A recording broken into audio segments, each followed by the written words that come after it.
Hey everybody, welcome to the stream. We're going to be doing some turning today. I'm pretty excited. So, I don't know when it was, I guess a week and a half ago, we made some mini pine cones, some blanks out of them, and I made myself one using blurple and black. I think it was black pearl.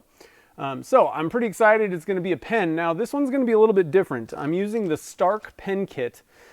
Which is a closed end pen kit, which means it doesn't have, like, you don't drill all the way through the blank. You're going to kind of finish off, round off the end with just the blank material.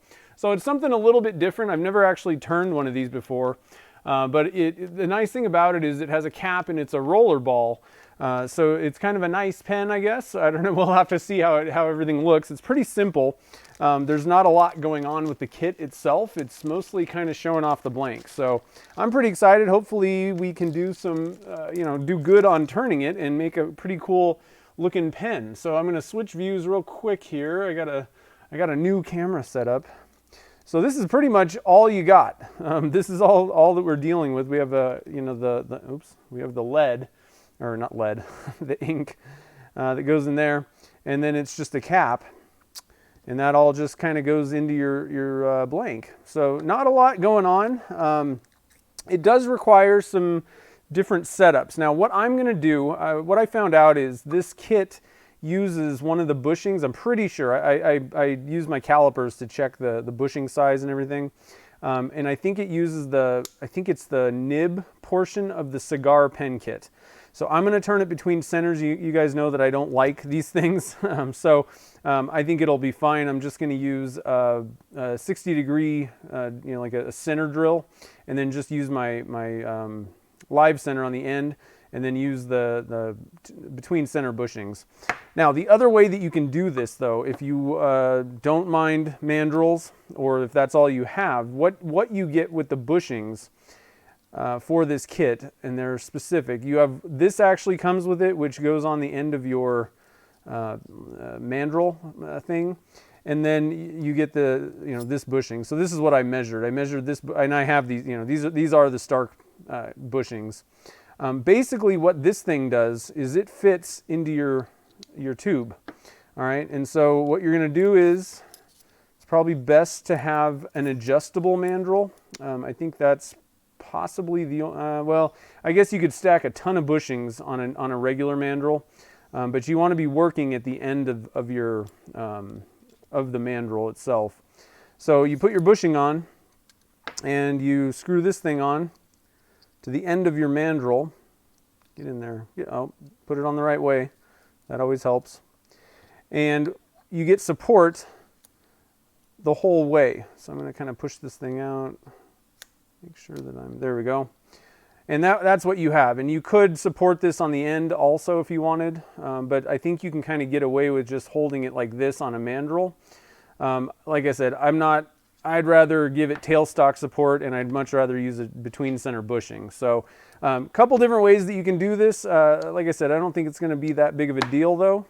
And then what I did was I measured the tube, and it's 3 inches long. And so I left this blank, the full size after I got everything drilled out. So however long that is, 3 inches or so, that's actually where the tube ends. So you got to be a little bit before, a little after that, and then you'll just round it over basically and finish off the pen. So it should be pretty cool. A couple other things, if you didn't see, I finished up the lidded box. So I'm pretty stoked about this, and I did a little finial. It's, like I said, no frills. If you guys saw the video, I was really kind of playing it down because it's sort of a finial. It's kind of more like a knob. I'm not sure that I don't know. Technically, I think this might be called a finial, but I think most people think of like an ornate spire looking thing. But I'm pretty happy with this box. It turned out pretty good, even though I kind of fumbled my way through a little bit of it. But it turned out pretty cool. So we got that. So that video is up, finishing off the box. Mainly it's about that finial. And then for anybody that didn't, the non-patrons, we made, I can't even put this on this camera. We're going to put it on the big one. I made a gigantic blank on Friday during the Patreon hangout. I have an idea for this. So I had a bunch of pine cones that were just kind of sitting around.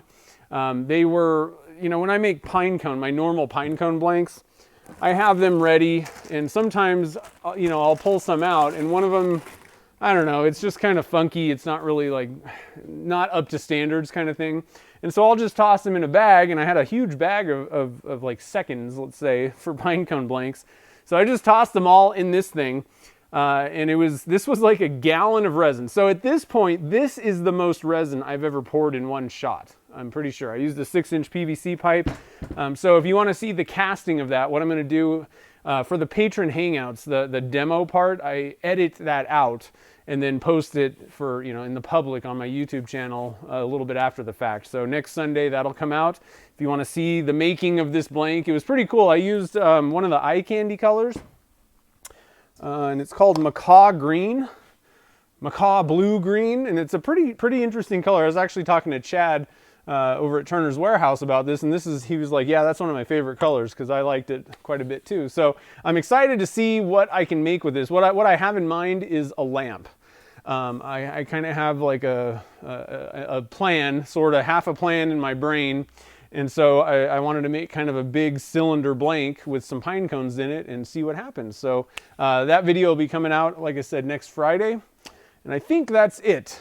There's a lot of things going on. I haven't been very active on social media, really, because there's a lot of things that I'm like in the middle of planning, testing, or I'm waiting for stuff. And so I'm just not usually like, oh, look at the silly things that I did today. I try to post things that at least I find a little bit more interesting. So I apologize for not being so active. But anyway, so let me stop real quick. I've been talking this whole time. Let me see who's here. So I saw that there was a couple of people. So Tornado, I like that. Tornado wood turning. It's hot over in the UK? Yeah, I think it might be getting pretty hot next week. It's been fairly moderate here. As much as I don't like the temperature in my shop, I can't really say that it's been overly hot.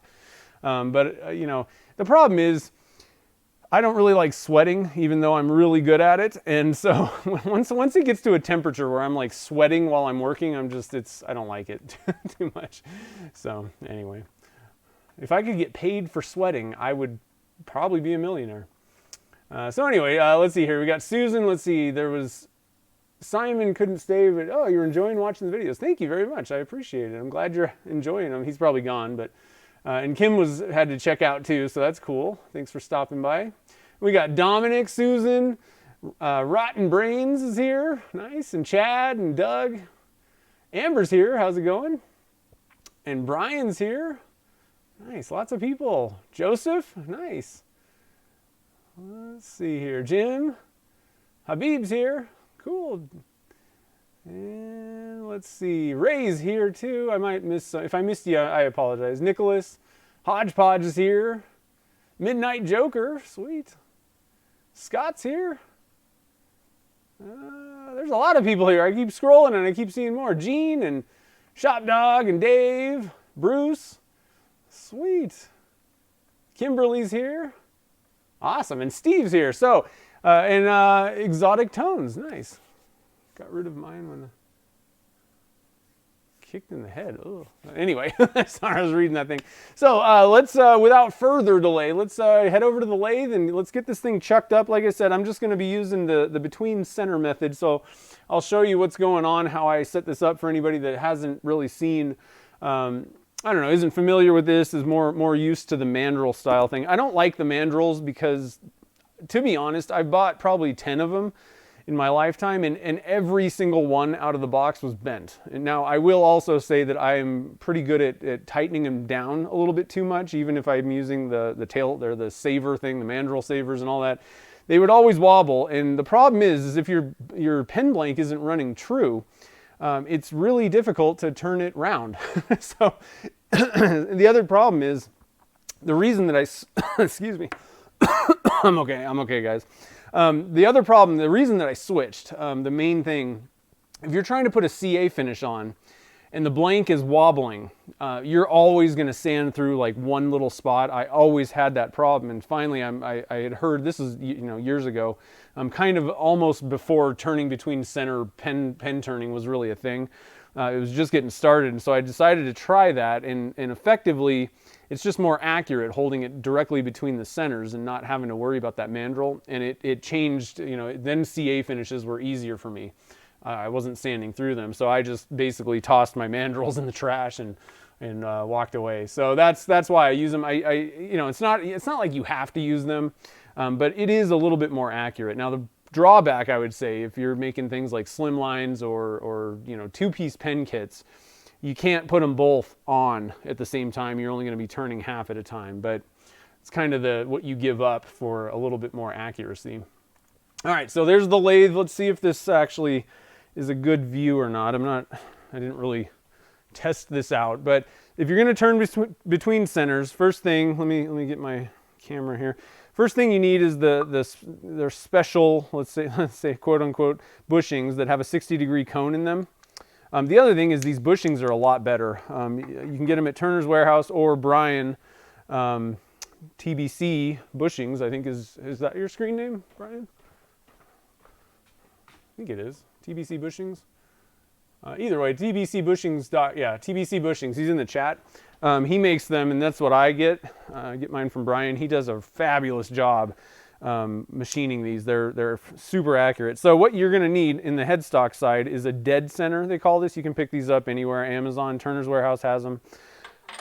Pop that into the mandrel or into the taper, and then that 60-degree cone fits the cone of that, and then you'll have your tailstock side.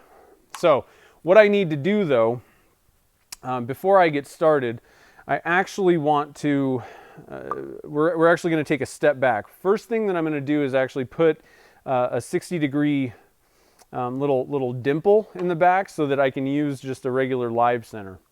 All right, so I'm going to chuck this up actually. I kind of forgot about that step. That'll just let you hold the blank a little bit better. It'll hold it steady and centered. Otherwise, you know, that's a pretty long blank and it can kind of wobble around. So let me get I got a chuck that has 4 jaws. I actually like this one. This is the Barracuda chuck. I don't really like the chuck particularly, but I do like these jaws. They're good for holding pen blanks like this. And it's just the one that I have and have been using forever. So I'm going to chuck this up, and then like I said, we're going to use the drill chuck to put a 60-degree, just a little dimple in there. And the way I do that is using a center drill. So here's the center drills, and they just basically, where's the camera? There it is. They just put a 60-degree, you know, chamfer in the end, and then that fits your live center tailstock cone perfectly, and it holds better if you do that. I have tried just kind of shoving the cone into the end of a blank, and it really just doesn't hold that well. Especially on resin, I don't know, I think on anything really. I haven't found that to be a particularly good way to go. I always get a lot better results if I put a 60-degree something, you know, a 60-degree kind of dimple in the end. So I'll get my drill chuck out, and we'll just chuck this guy up in here.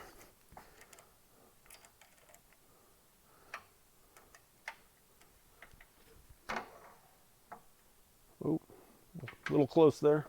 Get my glasses on. I'm going to also fire up the YouTube app so I can see what's happening in the chat a little bit. Let's see here. My channel. Let's go to my channel. There I am. Okay. So I got my tailstock locked in. Start turning this a little bit, and all we're going to do is just, you don't have to go super deep or anything like that, but just put a 60-degree cone in the end there. And we're ready to rock.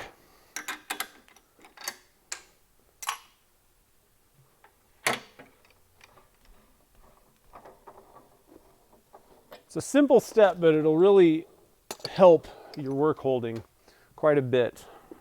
At least that's what I've found.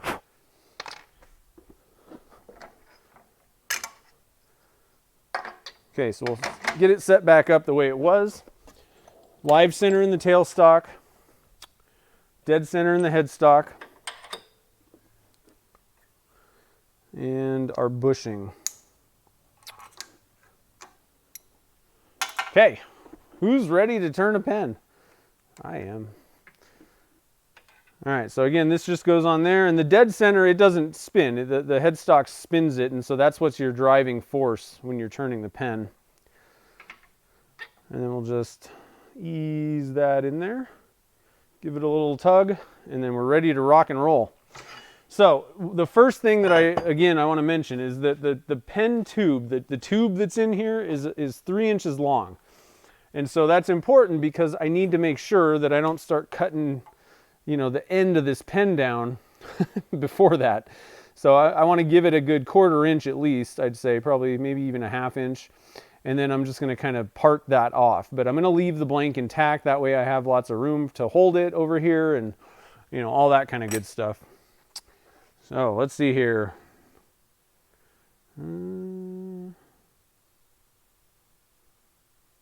If you see the Crocs, yes. I'm wearing the Crocs, guys. Crocs and socks. It is 2020. You know what that means. It's Crocs and socks time. Okay, so let me get my... Oh, hitting things. Let me make sure that... How is this looking? Let's see if we can't maybe scoot in a little bit further. And hopefully I won't screw this up too much. Do that. How's that? That looks like you guys are right on top. So we might kind of change around the, you know, where everything's located.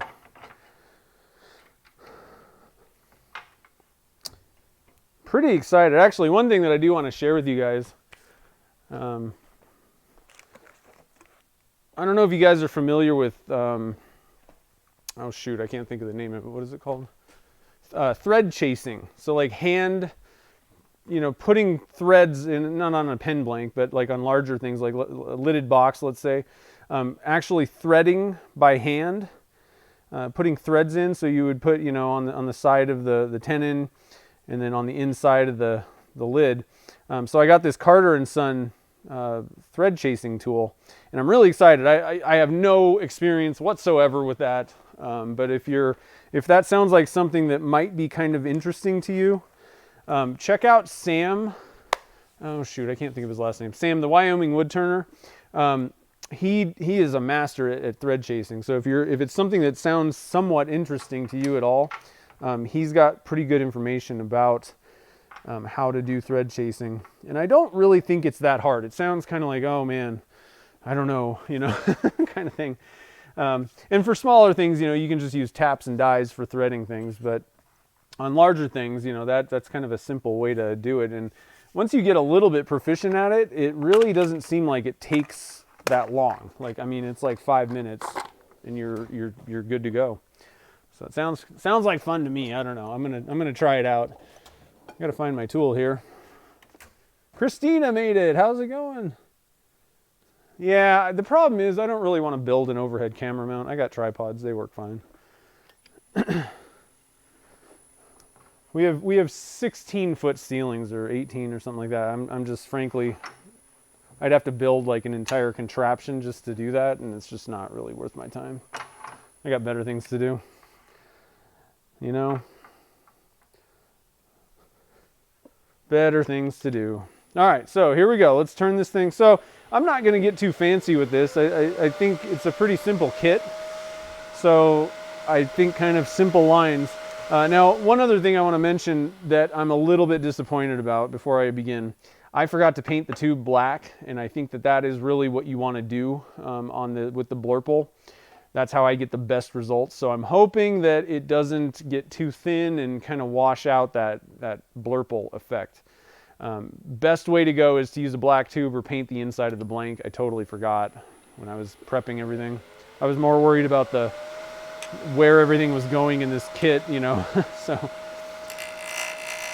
kind of missed it. Been a while since I turned a pen.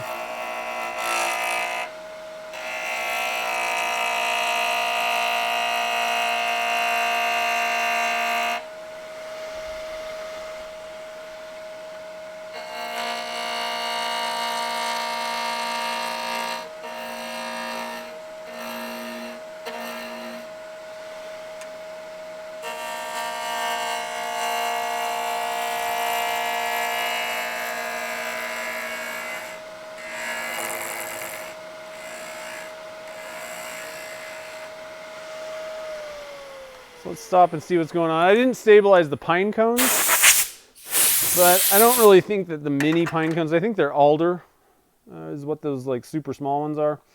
I don't think they're going to be problematic. The bigger pine cones, the leaves of them can be kind of chippy. So I don't anticipate too many issues because of that, but they are super dry, so you know, there could be problems. And if you do run into problems, you know, CA glue is your friend.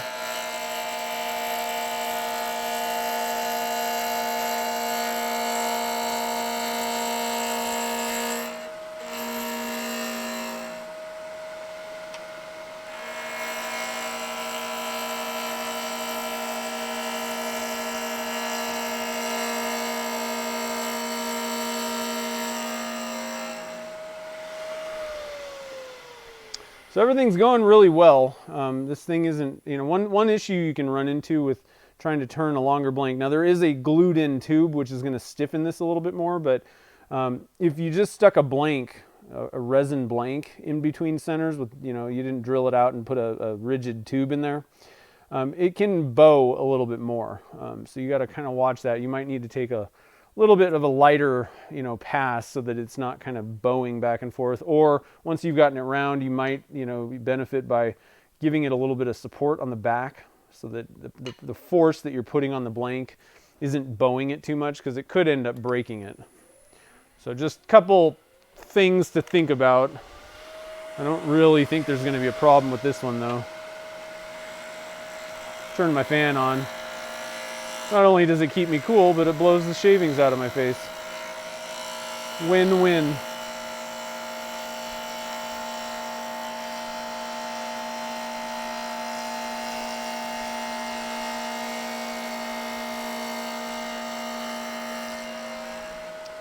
Now I'm using the negative rate cutter, and this is the mini.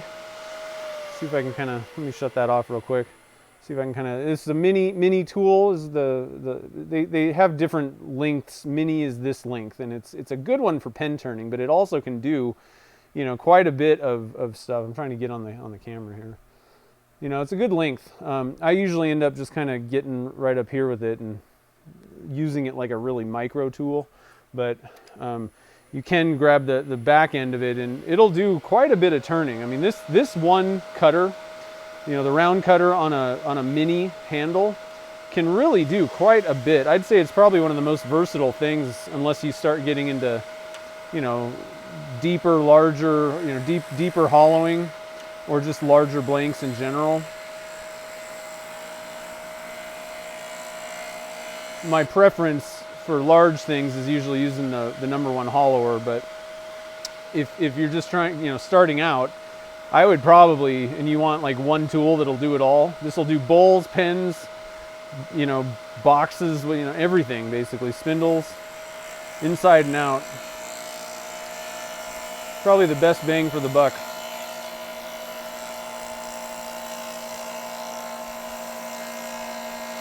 And you can get these guys at Turner's Warehouse, Amazon, Woodcraft, you know, any of those types of deals.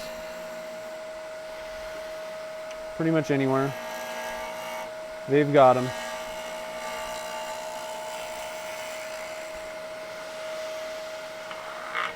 Still got a little ways to go to get this thing fully trued up.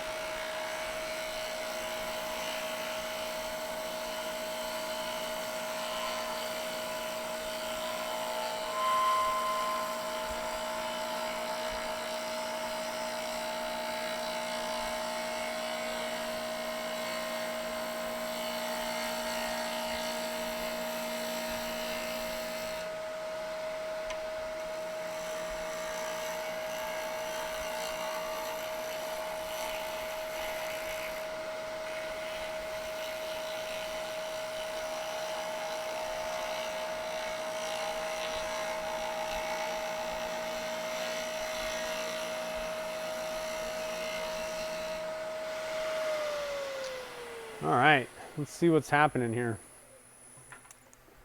We're almost there. Just a little bit. I don't have to worry about that end.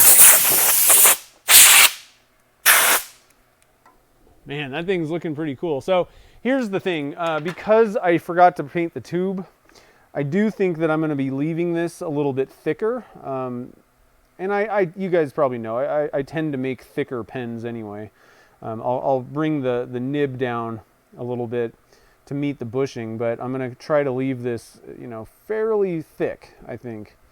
That way it'll just have a little bit more material for the color shift powder to kind of reflect off of. The pine cones will stay a little bit bigger too. That is one of the saving graces with this. But there may be a couple areas where we might be able to see the tube. I'm not 100% sure. I usually paint the tubes, or usually I just use the black powder coated tubes from Turner's Warehouse. Let's see here. Nice. Lots of people showing up.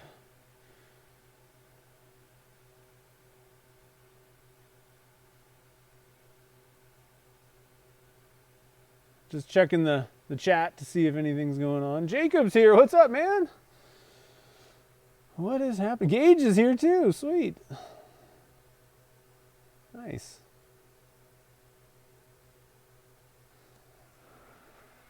So how's the view? It looks pretty decent. I mean, it's the Croc view. Look at this. Socks and Crocs. Crocs and socks. You can zoom in a little bit even. Look at that. Woo! Let me get this thing centered a little bit better. That might help. It's looking pretty good though. What do you guys think about that? A little bumpy. This, I ended up, I didn't get this thing poured. I should have poured a little bit more resin in there. It's a little bit on the thin side. It's not a big deal, but slightly under 3/4 inch square. Whoa. All right, here we go.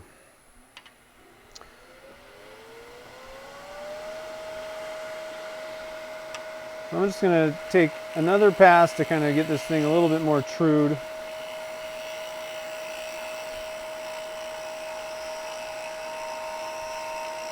Might hear a little bit of a kind of a whine. That's kind of, it's chattering a little bit in the middle. And again, that's kind of because it's a long span and we just have it between centers. So you got to kind of, like I said, kind of be a little bit careful when you don't have things super secured and they end up being a little bit longer.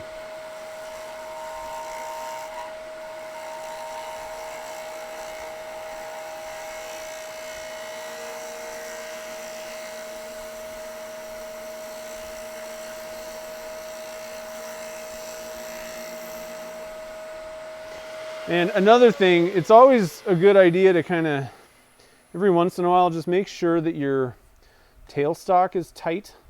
If you do that kind of dimple thing, you know, with the 60-degree, just you might need to tighten it up a couple times. Just a little bit. That resin can kind of move a little bit. You can kind of, you know, so that'll kind of help clean up if you're getting chatter.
All right, so that's the general idea that I think I'm going to put on this thing. Kind of keep it a little bit fat and then just kind of taper it in and meet that bushing, meet where the the nib section starts, I guess.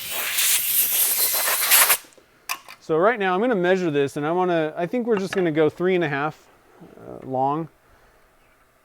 So I'm just going to put a mark on here so that I know where I do not want to cut before. So I'm going to round it over right here.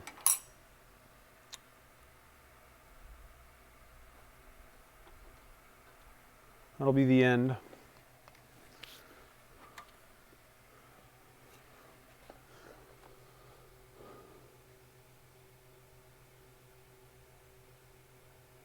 Yeah, the color's looking pretty good. I can't wait to get a little bit of finish. So because the pine cones are not well, either way, but definitely because the pine cones are not stabilized, we'll put a CA finish on this guy. Make sure those are nice and protected. That'll pop out our colors pretty well. And you'll get a little bit more of that chatter the longer that you go. Now, like I said, you can also kind of provide a little bit of stability. Oh, I'm not very good at this, so yeah, that's not really helping. Better wood turners can probably do this with by adding a little bit more of that stability to the blank. But if it is starting to kind of whistle at you, then just, start taking some lighter passes.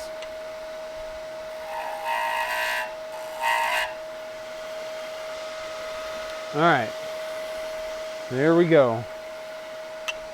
Actually, I'm kind of looking at this. I might actually kind of sort of flare this end out just a bit, and I'm thinking I might put a couple little detail marks in the end. Oh my gosh, I never do that kind of stuff. It's crazy.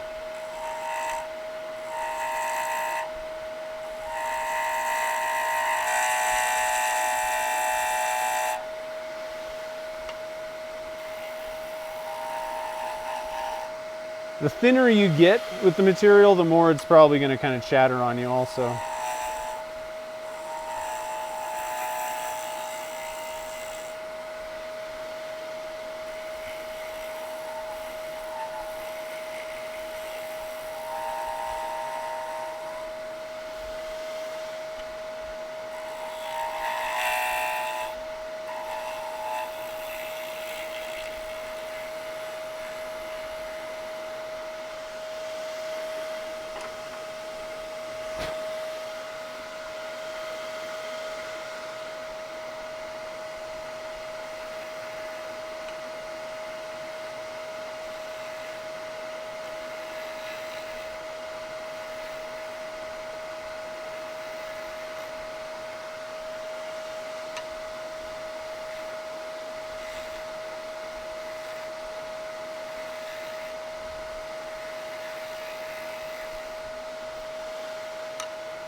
All right, what do you guys think about that shape? That's kind of an interesting looking pen. Definitely nothing that I've ever made before. So I'm gonna, we're gonna end up parting this off after this little kind of bump here. So I think what I'm gonna do is I'm gonna pull out one of the tools that I just recently got from Easywood Tools is their, I don't even know what this is called. I think mini detailer. It's the same mini handle, but I'm gonna pop in. I have the negative rate cutter for this. And I think I'm going to use that to kind of round around this. Now I'm going to leave this intact for just a little bit before I start trying to part into this. I want to get everything sanded up and all that kind of good stuff. But I think I do want to put a couple little detail marks in. I think that'd be kind of neat. I don't know. Somewhere. Probably like, a little bit in from the end. A couple little I don't even know what you call that. What do you call those things? Where you just put a little line in there? I don't even know what I'm talking about. Do I sell pen kits? No, I don't. Turner's Warehouse has all your pen kit needs. Make sure to use my affiliate link too if you go and check them out. That way I get a little bit of kickback and it costs you nothing. When I put the little detail marks in, I'm going to be using I don't know what, they have all these different names. This one is the CI7, and it's like a super pointy. I've had this one and it works great, but sometimes you don't really need a super sharp point to do detail work. This one's got kind of a rounded nose, which I kind of liked for doing like coves and just, I don't know, you don't need all of these tools necessarily, but I'll tell you what, it is sure nice to be able to play with all of them. All right, so here's the CI4 is this yellow guy, the mini detail. I think this is called the mini detailer. So I'm going to get the negative rake CI4 cutter out here.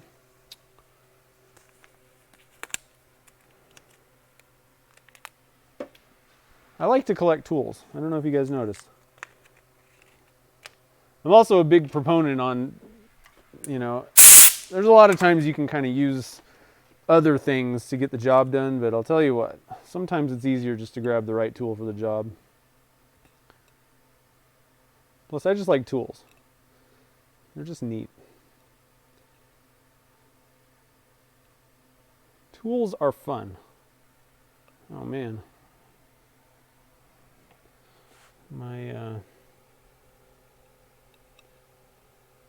Dang. Ugh. I can't get the cutter out. Let me find another thing is in there tight. Let me get a bigger Allen wrench here.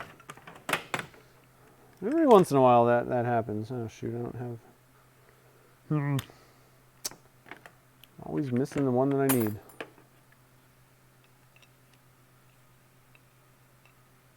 I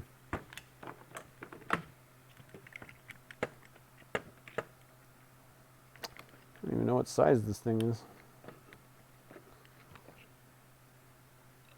That's too small. Probably like a 5/64, maybe?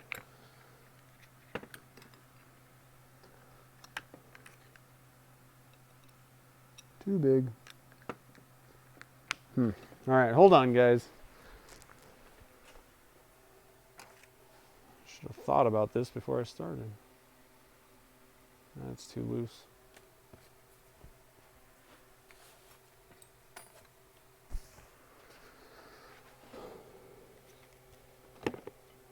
I can't believe I don't have another one of those little... I can't...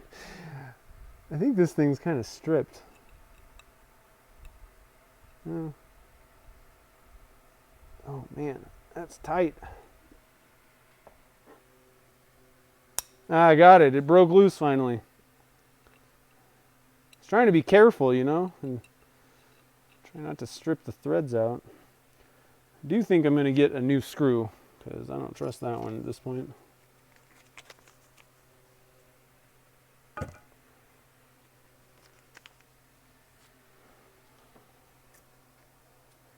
One thing that's nice about the Easy Wood cutters, when you buy them, they always send a new screw with it too, which is very, very handy. Okay, so where's the tool here?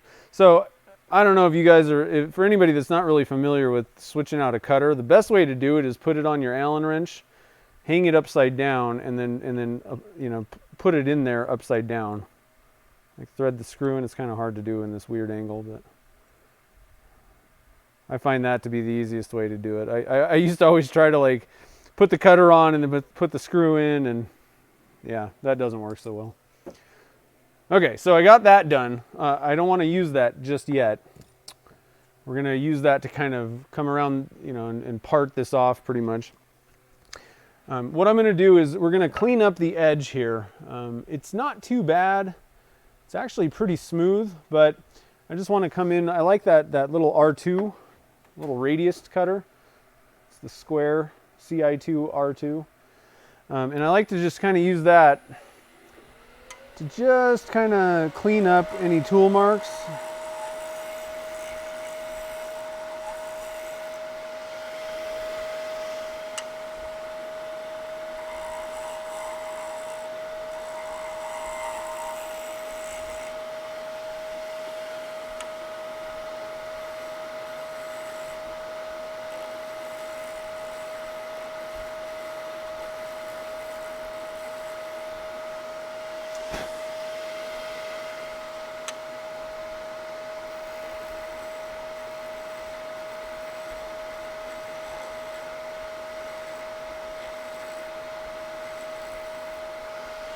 Now I've never turned one of these Stark pen kits, so I don't exactly know how this is going to look. I'm hoping that my little design with this kind of little flaring nose thing, and I hope that this all kind of goes, you know, with the little nib thing. I don't know. We'll have to see. I'm just kind of playing around, doing something different. Now I'm going to put in a couple of little lines. I'm going to scoot this back, and I'm going to use, this is the CI7, and I think they call this like the micro mini, I don't know, some sort of detailer, but basically it's like a mid-size mini or mid-size micro. I don't know, one of those two. It's got the super diamond point though. And so I'm just going to come in here. We're going to put a couple little marks.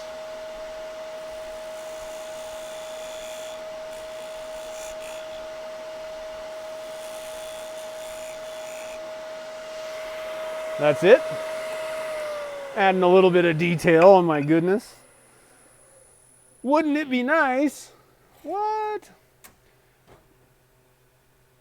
Thanks, brother, I appreciate it.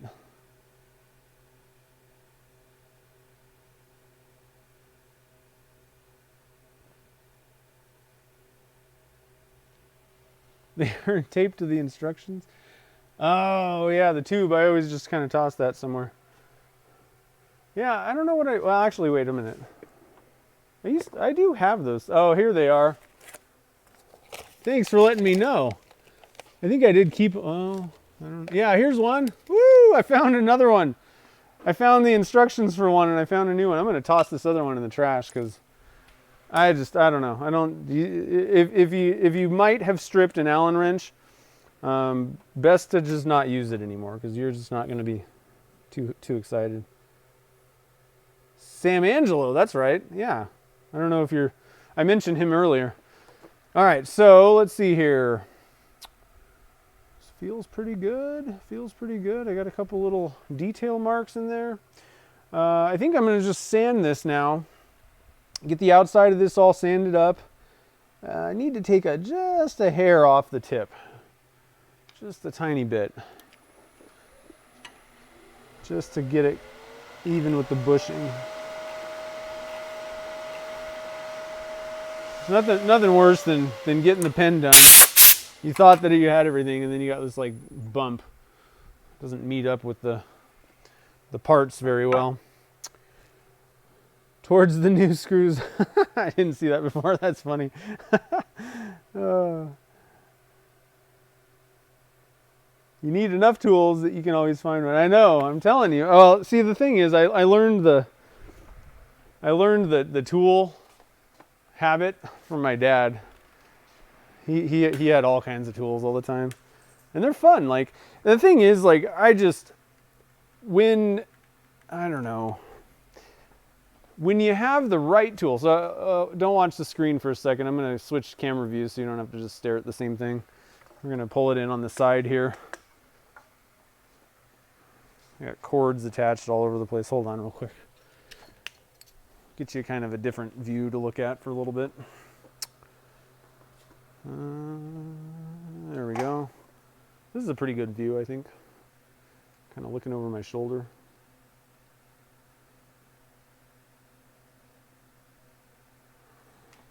So the sanding shouldn't take too long today.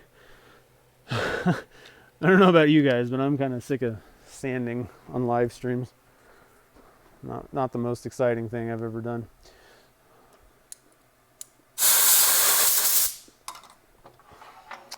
All right, so I'm looking at there was a little bit of chattering and stuff going on. It is pretty smooth, but I think I'm going to start at 240 and see how that goes. Give me a new piece of paper here. I got to order some more Abranet. Now I don't want to wet sand those pine cones. And I don't need to go very high either because I'm going to put a CA finish on. So I'm just going to dry sand with the 240. Slow the speed down here.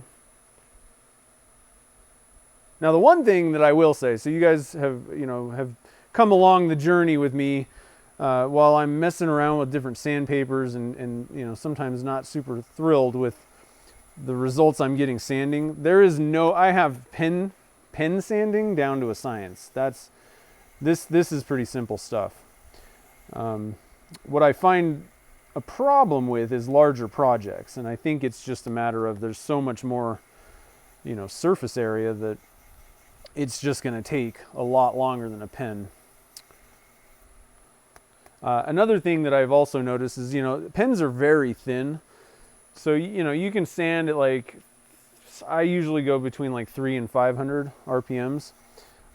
Keeping that in mind, on a larger radius, something that's bigger, you really got to slow that down quite a bit, or else I think you can get that kind of, I don't know, you can run into some issues with, especially if you're dry sanding something.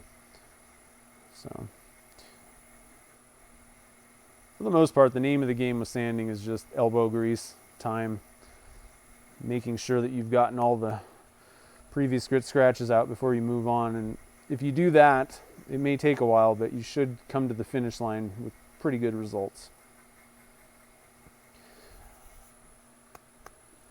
I've been asked to kind of go through some finishing stuff, like what types of finishes and how to apply them on resin and or hybrid type things. So I'll be, and that actually fits with, because I don't really want to sit and sand for hours on streams anymore, you can kind of get away with, now you can't, this isn't going to solve all of your problems, but for what I'm doing, I can just apply a coat of finish and you get a pretty good idea of what it's going to look like in the end by doing that without having to necessarily do all the work. Spend the amount of time it's going to really take to get it polished perfectly. So I think I'm going to start kind of doing that, where I can, put a coat of finish on. You guys can kind of see what's going on, and then I'll be done basically. Like, you don't have to sit through watching me sand all day, but still get an idea what the project looks like. And at that point, we can kind of talk about some different finishes and things, what I use. Now, one of them that we're going to be doing today is a CA finish. It's a pretty typical, for pens especially, pretty typical finish. I'm going to give this a little bit more time. It looks like I still have a few tool marks that I missed. Are you guys seeing what I'm seeing? Pretty much. I can get you guys in a little bit closer. Kind of zoom it in a little bit more too. There you go. I'm pretty excited. I hope this thing turns out pretty cool. Kind of digging this open end thing. There's lots of different ways. You don't need to buy that Stark pen kit necessarily to make a closed end pen. You can pretty much, I haven't really done this before, but I'm pretty sure you could basically just use any kit and just don't put the back end on it. I know a lot of people do this type of thing with slim lines. All right, so let's stop and take a peek. That's looking pretty good, I think. Got it looks like there might be a couple little bumps down here. Spend a little bit more time on this end. Like there's a couple little chatter marks that were a little bit below where I had sanded it. I might need to come back and touch up those detail lines. I'll have to look and see how deep they actually are. Actually, another thing that just crossed my mind, I'm not going to do this, but you could actually even paint in there, like literally put just acrylic paint, just cover this thing, and then sand over, just basically sand it off. So you're sanding off where you've kind of overlapped it, and then you'll fill those lines. And that's a kind of a neat little extra thing that you can do. Part of the reason I don't want to do that is I'd really want to wait for it to, for that acrylic paint to set up. One thing you may be able to do that I'm just thinking of is maybe you could put that black CA. Actually, let's try that. That might actually be kind of an interesting, fun thing. I'm gonna take a little bit more out of those. Make these a little bit deeper, basically.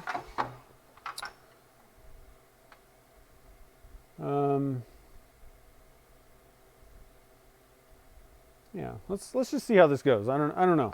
I'm winging it at this point, guys. It's pretty much what I do anyway. So let's just take a little bit more. I got to be really careful while I'm doing this here. I want to kind of widen these a little bit, just make them a little bit deeper.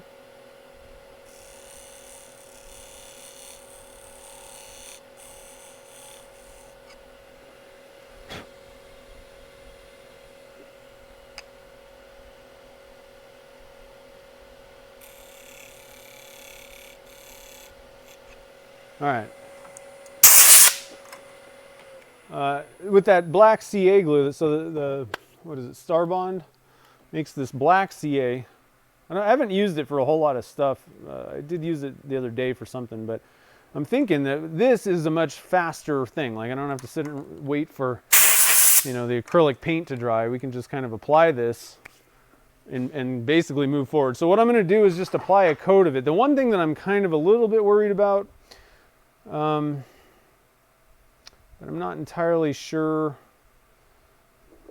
What I'm worried about is that the dye in this may kind of bleed into the pine cones since they're not really stabilized or sealed.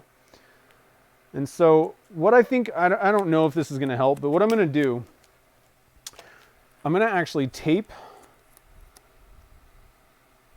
on this side of it and just see if that kind of keeps it away from the surface. I've never done this before, so I don't know what I'm doing. We're just playing around, trying something new. Get this tape. I don't like taping off things. Never been very good at that. It might have been a smart idea to just put tape on first and then turn it away. I don't know. So I've kind of covered. I'm basically just trying to cover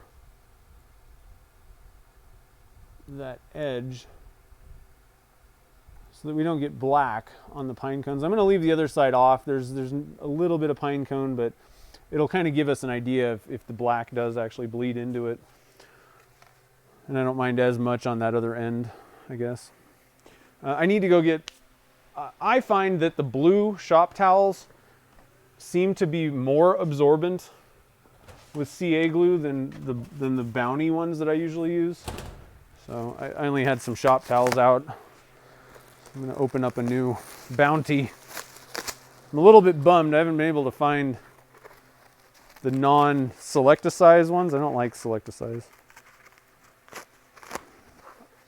I would just like to select the large size. That's my selection. All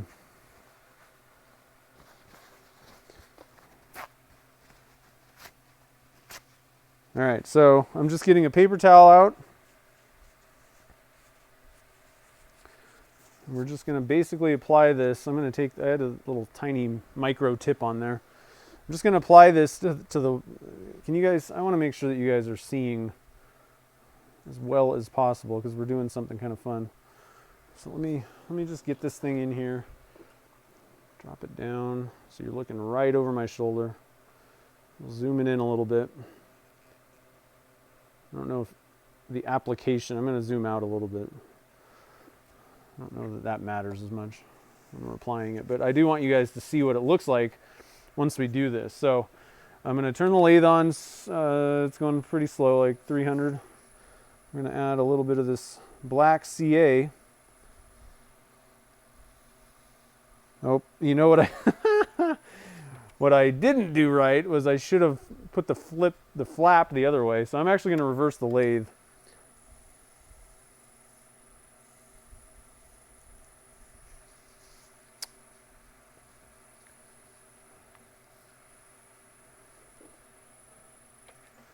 Should have put the flap facing the other way if I was going forward. So we'll let that kind of cure up. I don't know what the set time is on this one.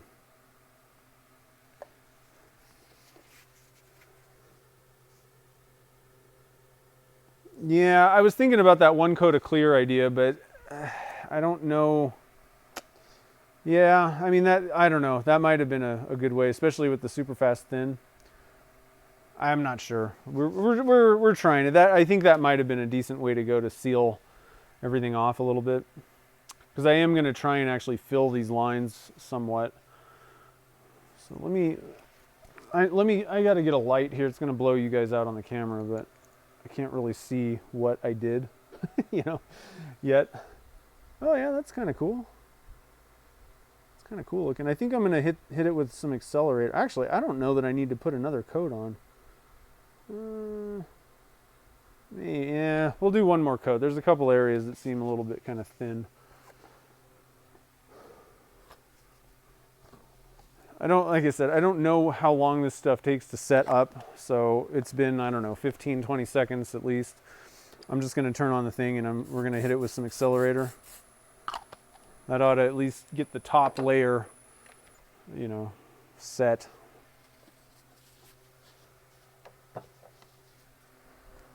I just don't have a lot of experience with the black stuff, so I don't know if there's any things that you need to stay away from or, that kind of thing. That looked like it went fine, so we'll turn it back on. Put another coat of this stuff on.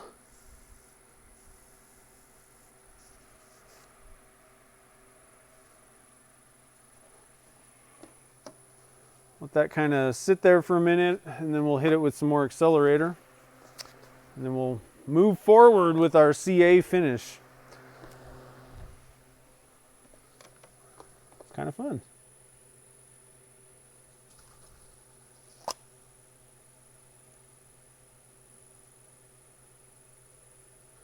Yeah, Turner's Warehouse is in Arizona.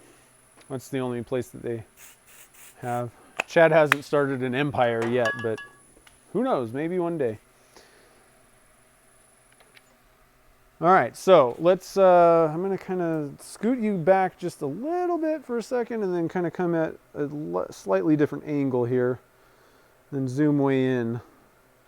Hopefully it'll focus. So there we have it. We've kind of added it. Now you can still kind of see through some of the, some of these areas, but I think it's going to be kind of cool. I'm going to hit it with the light real quick. Yeah, I mean, it filled in those channels pretty well, I think. I don't know. Like I said, we'll have to see how this ends up. I don't think that it really stained the pine cones that much, but what I'm going to do now, so we've applied it, and then what I'm going to do is we're actually just going to sand off on the surface. And of course the sand, the sandpaper is not going to hit, it's not going to get inside the grooves. So we'll come back here. I'm actually just going to go with a little bit of 400 grit for this. I'm going to tape my tape off. Oh, that might be kind of taped on. No, that worked pretty good. That worked reasonable. Seems like on the, so if you wanted to do it that way, you could. I think a kind of a seal coat, oops, with their super fast thin might not be a bad way to do it either. But we'll just hit this with a little bit of 400 here. Oh yeah, brilliant. Sometimes I impress myself. This is a pretty cool effect that I came up with on the fly. Not too bad. As Nick Zametti would say, I'm going to toot my own horn. Or I guess he usually says not to toot my own horn. But man, that's pretty cool looking. Look at that. Sure, I'm not the first person that came up with this idea, but that's pretty neat looking. All right, so now that that's done, I'm going to sand it with 400 and then probably 600, I guess, quickly, and then we'll apply our CA finish. You don't really need to go too high. Realistically, I think 400 might be enough, but it's kind of nice to go just a little bit higher, just to kind of make those scratches a little bit smaller. What can end up happening is you can get the you're going to be locking in anything underneath there. Now the finish should kind of take those scratches away, but more you can minimize that, the less possibility there is that you may see some scratches underneath. So you're better off just going a little bit higher, just to make it nice and smooth, purty.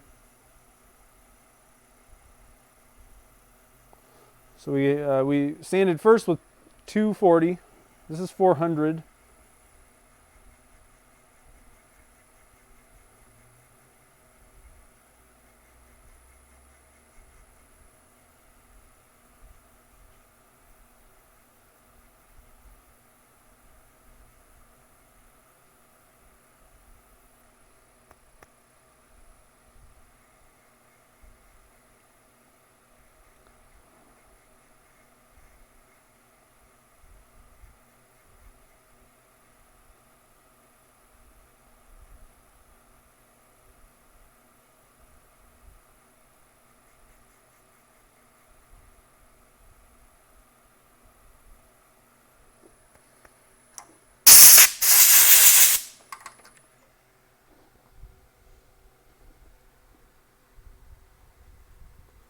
Looking pretty good.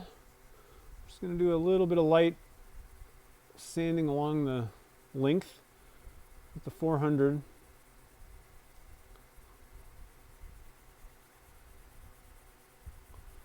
Just to make sure everything's good.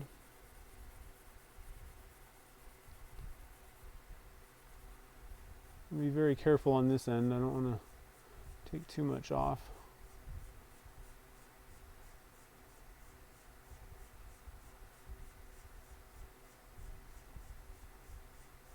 Okay.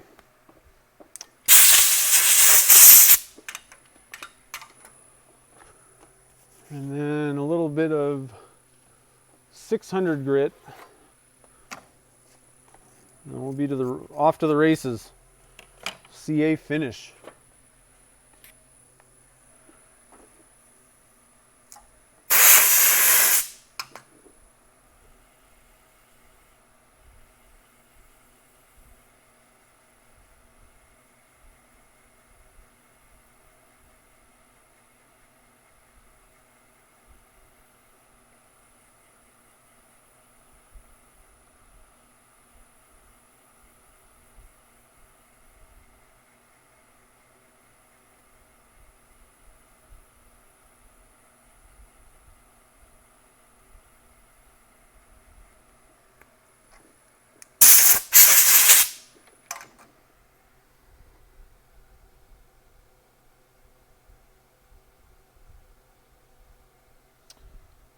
Always good to hit it with a light so you can kind of see what scratches are left. Looks like we still have some lengthwise ones from the 400, so got a little bit more work to do here with the 6.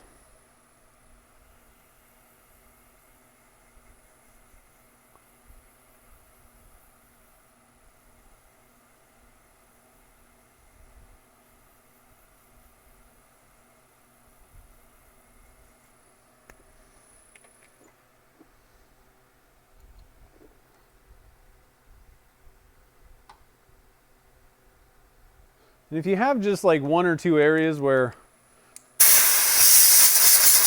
like one scratch that you can see that was from the previous grit, but everything else pretty much seems good, then, it's not a bad idea to just kind of spot sand, that kind of thing. Just get rid of it. What I think can also happen is while this is spinning, the paper can kind of bounce around, especially if, these little pine cones have some little divots and harder parts than others and all that.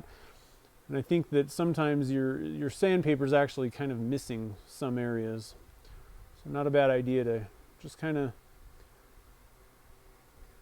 hit little scratches here and there by hand and without the thing moving. All right, I think that's pretty good.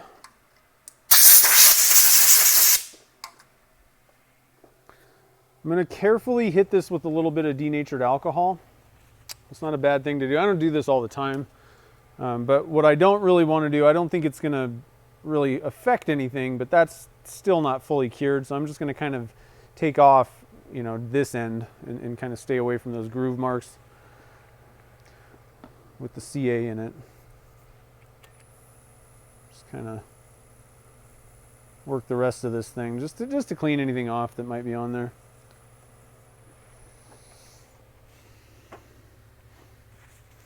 Okay, let's CA finish. What do you guys think? Let me stop real quick and see what is happening here. Dinner time. Oh man. Chad's doing your first video soon. That's cool. Yeah, Tasman, I just, and this is super personal preference. These shop towels, the blue ones, seem more absorbent, I think, to me. Or frankly, I'm not even sure exactly. I've tried using the blue ones. I don't love it for for pen CA finishes. We're really splitting hairs here, but I prefer Bounty by name, like the actual Bounty product. For some reason, I get the best results with those. I've kind of tried a couple different things, and I know that there may be. I couldn't tell you that. This isn't very scientific or anything like that. It just, personally, it feels like I get better results using Bounty paper towels. I don't, but I just want to make sure that is something where I don't really think what I say matters at all. Many people, I don't think it even matters which kind they use. And in some cases you may get exactly the opposite results that I do. So I want to make sure that that's not very important, I don't think, in the scheme of things with CA finishes. All right, so I like using Mercury Thin Flex. And the main thing, a lot of people say, well, why do you like that, or whatever? What's the difference? And I've used quite a few different types. And I wouldn't say that any of them don't work necessarily. The thing is, for some reason, this formula, the viscosity of it, and the working time you have with it, for some reason, this one works the best for me. And I actually kind of do like the clarity. It seems, again, this is kind of touchy-feely. It seems like I like the look of it better. I don't know if if that has any basis in fact. That's just kind of an opinion. So I just put a little bit on here, and then we just do a little bit like this. Kind of quick on, quick off, and that's it. And then we'll deal with the end here a little bit, but I do want to get the CA finish on most of this first. Because of the way that I have this set up, I have to be careful parting this off because it's not actually being held by anything. So that may be one argument for doing it with the mandrel instead, because you could actually part that off pretty much fully, and then finish off the end. So, and frankly, I may actually just stick it on there. I do have a mandrel. I may actually put it on there just because it'll be a lot easier. And parting it off, I don't really have a problem with. I don't really like turning with those mandrels. So we got one coat on. Let's put on another one. Probably put, the way I usually do pens, I'll put 4 coats on, then sand. Just make sure that surface is smooth. Oh, that's looking pretty cool. And then I might put 4 more coats on, and that's usually so like 8 coats total. Can you guys see that? That thing's looking pretty cool. What? That's a neat looking pen. So I don't think that there's going to be too big a deal. I think that had I painted the tube black, I think it actually would have been a little bit better looking than this even. It does seem a little bit kind of, yeah, there's I think you can kind of see the tube down here or something in there.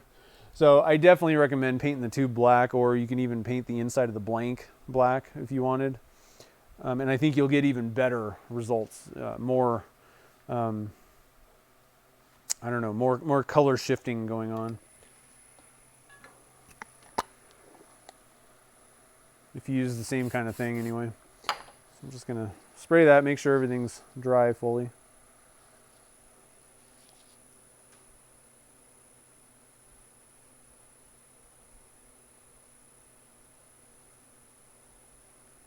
Jen's here. What's up? Out for the evening. Oh man, that's fun though. That's cool. Thanks for stopping in.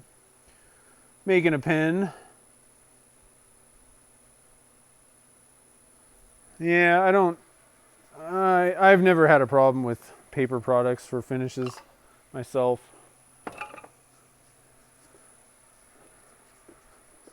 But that is a good point. There is a little bit of, you could get some lint here and there, but I've never seen that. Thanks, Chad. What is the black box surrounding my inverter on the back? This thing? That's just what the lathe comes with. No, it's just the, I don't know, it's the inverter, I think. It's just a box that they to keep it safe and sound, I think. Old Salty just started turning pens. That's cool. All right, so is this thing, yeah.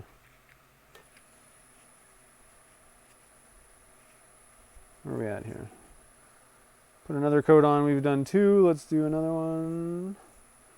3. I usually go faster. I don't really mess around with finishes. I'm just kind of thinking. My brain is thinking. So I usually put it on there, let it kind of sit there, and then I just hit it with the accelerator. That's another thing that I do want to mention. I'm in a very arid climate, and I think that if you're in a pretty humid climate, you could have issues with, you know, your accelerators and or just putting a CA finish on, because I think the humidity will actually kind of naturally accelerate it.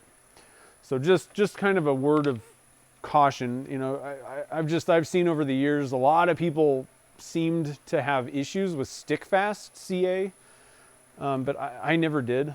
You know, I've never seen it myself, but I'm in a very dry area, which I think that some problems may be caused by, you know, pretty high humidities that could affect things. I'm just want to say I don't know, because I don't have experience with it, but that could be a factor.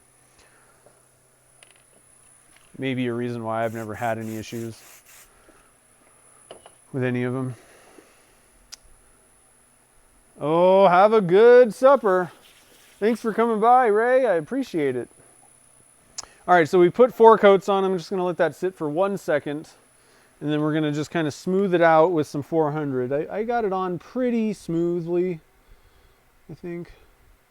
But we'll just kind of let it sit and harden up there. Starbond. Yeah, Starbond's pretty good too. I have tried, I still like I've tried all of their things for finishes, and I didn't like them as much as I like Mercury Thin Flex for some reason. I don't, again, I mean, some of this stuff, I don't know that, it's just like down to how you feel about it sometimes. But I do really like Starbond's Super Fast Thin. This stuff is awesome. I use it for everything. If you want to, you know, this is what I would have used for a seal coat to kind of seal the pine cones off. That I use their thick. Obviously, this black stuff's pretty interesting. You can do a lot of stuff with that. So I like their products too. But for some reason, for pen finishes, I really like the Mercury personally. But you know, everybody's kind of got their own, which one they love. And the thing is, you know, a lot of times it's just, it comes down to, it doesn't really matter which one you use, as long as, you know, the one that you can get applied as smooth as possible, that's the CA finish that you want to be using. I think that's the best way for me to kind of explain it. They all kind of work the same, but they all kind of have different viscosities, different working times. So I didn't get that on as clean as I would have liked, but a lot of times when you have like pine, you know, pine cones or something in there that you haven't stabilized, especially, it can be a little bit bumpier on that first 4. The first 4 coats that I put on, sometimes you have a little bit more sanding to get everything smoothed out. And so the problem with CA finishes, you got to watch out. And the reason why you want to get it on as smooth as possible is because otherwise you just sand off everything, you know. So I'm not necessarily going to take all of these, all the shiny spots are low spots basically. So I don't necessarily need to get them all perfect, but you know, you really do want to kind of get it fairly smooth and then put some more on. So I'm going to quit there. Make sure you blow it off really good. And then what I'm going to do is I'm going to take my paper on the back side of it. I'm going to kind of just wipe with the paper, and then as was mentioned, you could leave lint. So I'll wipe it off and then blow it off just to make sure that I didn't leave lint all over that thing. And then we come back and do 4 more. And it should be pretty good at that point.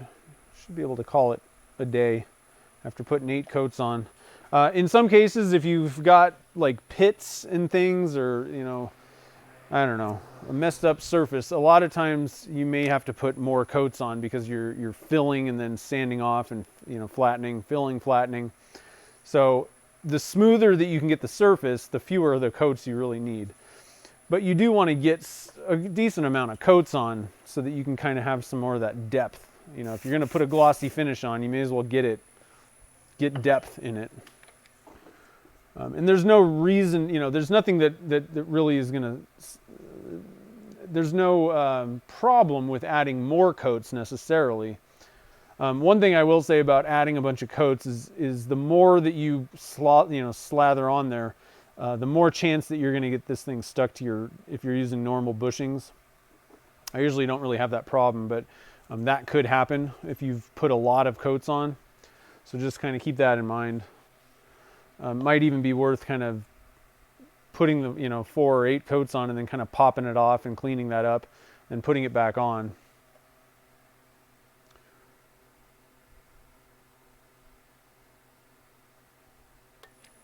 Stoner for silicone? Well, Stoner is, you can apply it to silicone. I don't know. I came into the end of that thing. Okay, so Ken's asking, do you need Stoner for silicone? No, not entirely. You can apply, it will, if you spray your silicone molds with it, you know, demolding will be even easier. I don't really find with Alumilite that you really need to, though. I usually don't spray silicone molds. And I don't use silicone molds a whole lot. It's not like I use them every time, but I don't know, like those single pen blank ones that I have, like I never use Stoner on those. So I think for the most part you can get away with it. I think with epoxies, you're better off using you know, some sort of a mold release with epoxies because they're harder on molds in general. I don't know why. They get hotter, I think, is one thing, and I don't know. So I might recommend it with that, but with the Alumilite Clear, I don't think you really need to for most cases.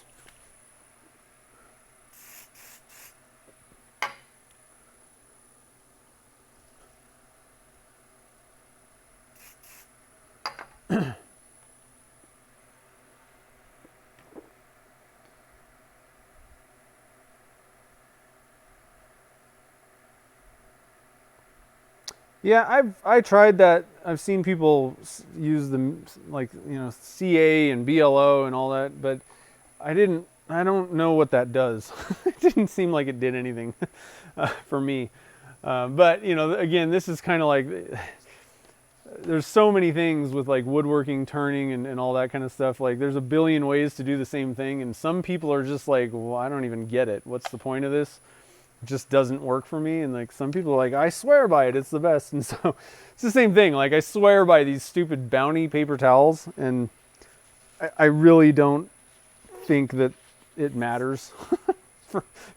in most cases, I don't really think it's that big of a deal, you know.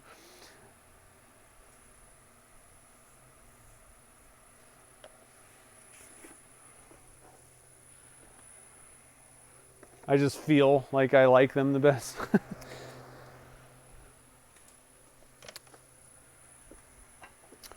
All right, so I'm gonna take a look at this and see. You know, like I said, I typically will do this four coats and then sand it, and then 4 more coats and then sand it. But if I have to sand a ton, if I didn't put those coats on very smooth, and I got to do a ton of sanding after the second 4 coats, then, you know, I may put a couple more coats on, basically. So you got to kind of, it's up to you. I guess I could zoom this out. You guys are sorry about that. It's up to you, you know, just you know, use your own discretion with that kind of stuff. But I generally find, as long as I haven't had to do a lot of sanding on that second round, then, you know, 8 coats should be fine. Should be deep enough, you know, coverage. But you need to make sure that you've got enough, because you still have to go through and polish up your finish. And that's, I've mentioned finishing the finish. I've said that phrase before. And that's what that means, is you need to polish your finish, basically. You got to sand it, make it, you know, if you're putting a gloss finish on something, the only way to make it look good is if it's dead smooth, you know, just like, you know, your resin would have been underneath if it was just a piece of resin that you were polishing. Now, I still have some pretty deep issues there.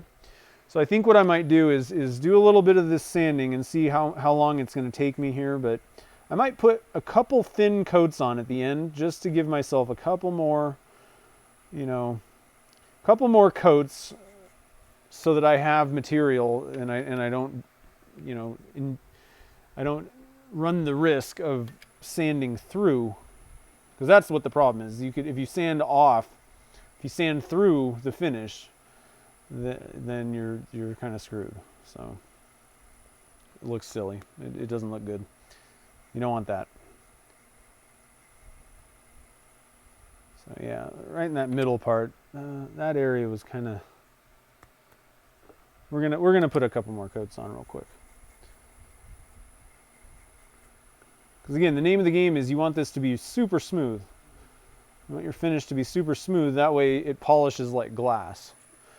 If you got a bunch of bumps and dips and stuff, then it's gonna look kind of funny. It just doesn't look as good as it could. I'm gonna blow that off. Got a couple little areas here and there we need to kind of fill in. So again, I've sprayed it off, then I wipe it off, and then I blow it off again. And we add some finish.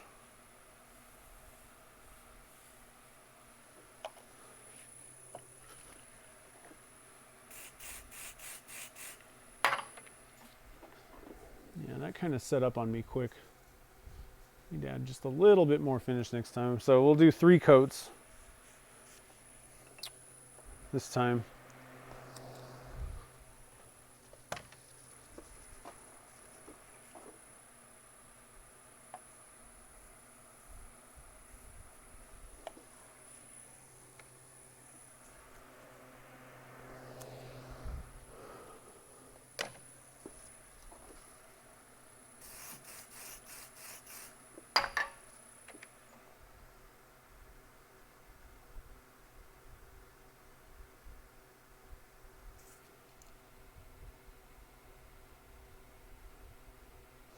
The black pearl, I don't know if you guys can really see it. It's not standing out too much, but there's a pocket of it. Oh, let me turn this off. There's a pocket of it right there. I don't know if this would help at all, having a little bit of light behind you guys. But it's very subtle, because this was a mixture of the blurple and black pearl.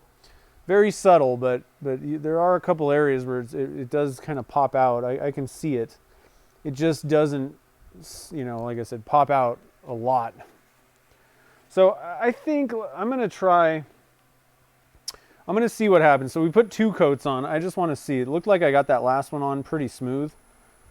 And so I'm just going to do some kind of light sanding here with 400. See what that looks like. It's not too bad.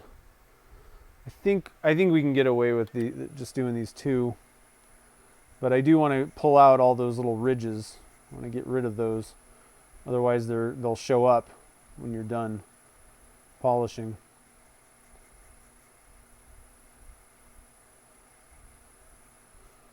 You don't need to necessarily get it perfect with the 400. It doesn't have to be absolutely perfect. We're going to move on to the not micro mesh, the Zona papers, the polishing papers in a second. And that the green one, the lowest grit one, that will, you can spend a little bit more time with that one and it'll take out any blemishes also. The 400 is kind of like oh, you know, it's a little bit more aggressive than that green stuff, but you know, the green Zona paper will take out minor issues.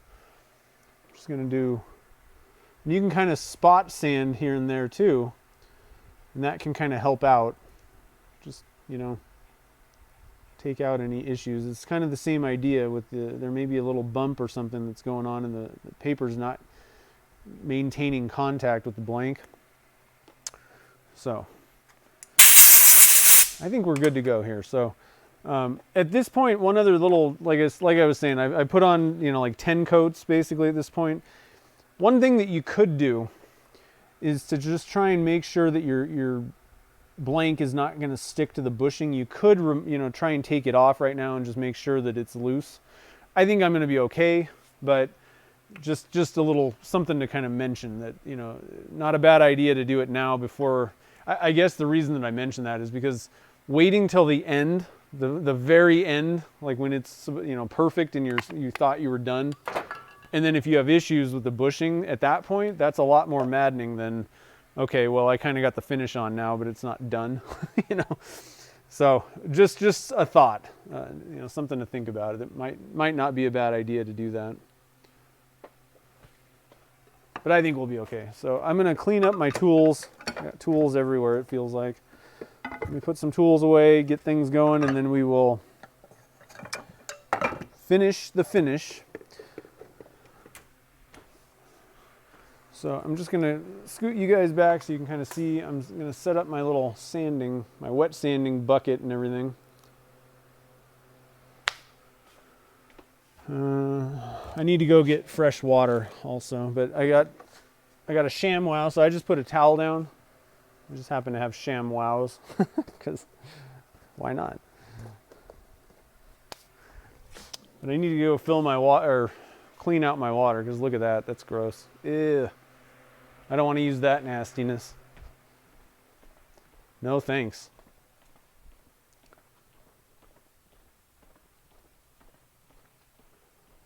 Really wish I had running water in my part of the shop. That'd be awesome. All this walking around, you know?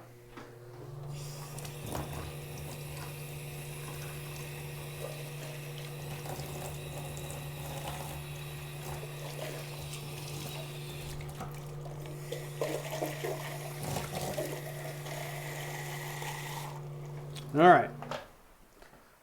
We're almost there. We're almost to the finish line, guys. I don't know what time it is. Hopefully we're 4:30, not too bad. Not too bad. Now you could definitely do this a lot faster than I've done today, but you know. All right, so I'm going to get fresh papers, fresh, brand new piece of green Zona. So I use the Zona polishing papers. Basically the same thing as micro mesh, a little bit cheaper. I kind of like it a little bit better. Cutting myself a new piece. So you get it, it comes in an 8.5 by 11 sheet. And it's thinner. It doesn't have that big bulky pad thing on the back.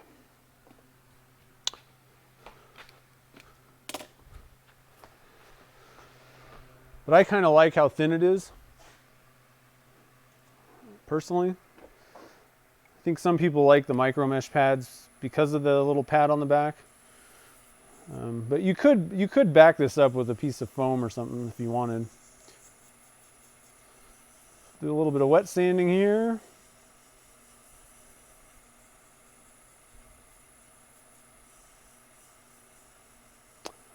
Now again, you want to be careful. You don't want to burn through your finish, so not a bad idea to stop and check your progress. Do enough to get the job done, but no more. Zoom you guys in a little bit. Uh-oh. Yeah, it's 4:30. I'm in Nevada. We're on the West Coast, baby.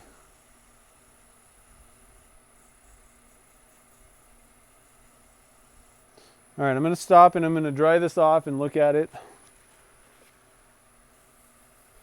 This one's kind of the most important. Like I said, I didn't necessarily get every single little blemish out with the 400 grit, but you want to do that on this grit. And so you're just looking for an even scratch pattern and no shiny spots. And this thing looks fine, so we can move on. I'm going to get myself a new piece of the gray. So the first one is green. Where's my gray pieces? I need to cut some more of these things, dang it. I'm out.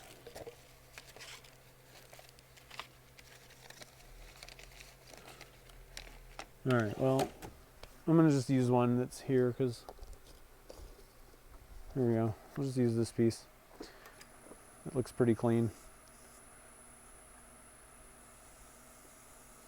Now we still have to finish up the end, but I want to get this whole, get all the outside done completely first. Polished. Then we'll buff the whole thing at the end.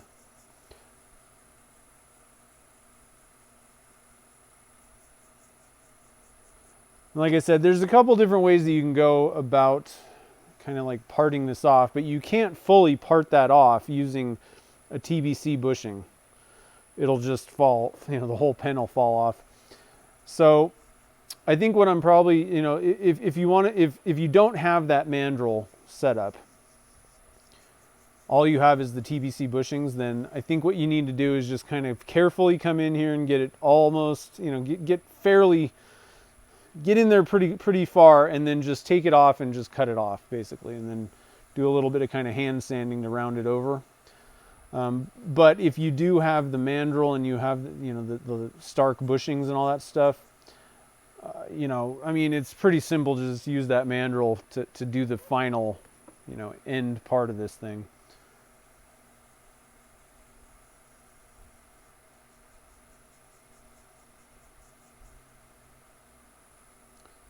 Probably people that didn't hear my setup, how this pen kit works. And so I'll show you what the kind of difference is when I get this thing fully sanded.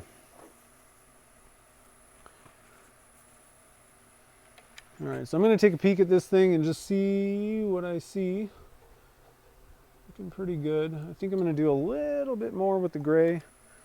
Saw a couple areas that didn't seem like they were, and so I think that as far as I could tell, I don't know what the specific grit level is of all these things, but I tried to convert it using the micron scale and just a chart that I saw somewhere online that tried to compare the different grit scales, and I think that the green is somewhere around 750, the gray is around 1150, and then the next one up is somewhere probably around like, I don't know, 1500 or so. I'm not entirely sure. The third color is blue. Don't totally need to do the blue one, but I'm just going to do it for a couple seconds here.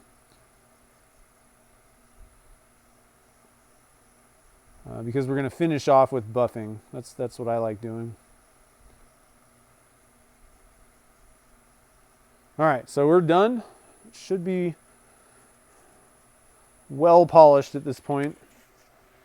Okay, so I need to get a drink real quick, but I'm going to show you guys. I'm using a turning between center bushing setup, which means I have the TBC bushing, a dead center over here, and a live center in there, and I created a 60-degree kind of cone. Now, the way that the kind of traditional, I guess, or I don't know, the old way of people doing this they'd use a mandrel. And when you buy the Stark bushing kit, from like the Turner's Warehouse or wherever, this is what you get. You get one bushing, which is the same. It's basically the same. What I'm using here is the nib side of a cigar pen kit. I think it's exactly the same diameter. But then you get this other little doohickey that basically you just screw onto the end of your, if you use a mandrel for turning, that's where that goes and it fits in the tube. So let's take this off and I'll show you the setup on this. And it's up to you. If you have a mandrel and you would prefer not messing around with the TBC setup like this, then there's absolutely nothing wrong with that, with doing that. One thing I want to do before we move on, I may have some little hangover kind of things of CA glue from that finish. And so what I usually do is the only thing that I use a mandrel for is for cleaning off the end of the bushings, but I can't do that in this case. So I'm just gonna take a piece of,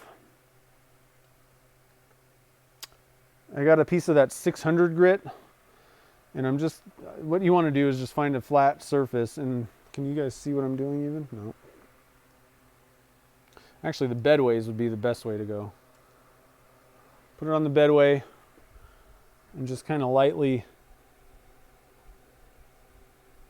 just want to clean off the end, because if there's any CA glue hanging over the end, when you press the part on, it can crack your finish. And that, let me tell you, I've done it. That is absolutely the worst. You're totally done with the entire process, and then you crack your finish because there was just a little bit of CA glue. Not fun. Anybody do that? Anybody know what I'm talking about? That is the worst. All right, and I'm even gonna, just because I'm gonna be handling this and messing around, I'm gonna grab a piece of 1000 grit real quick. If I can find one.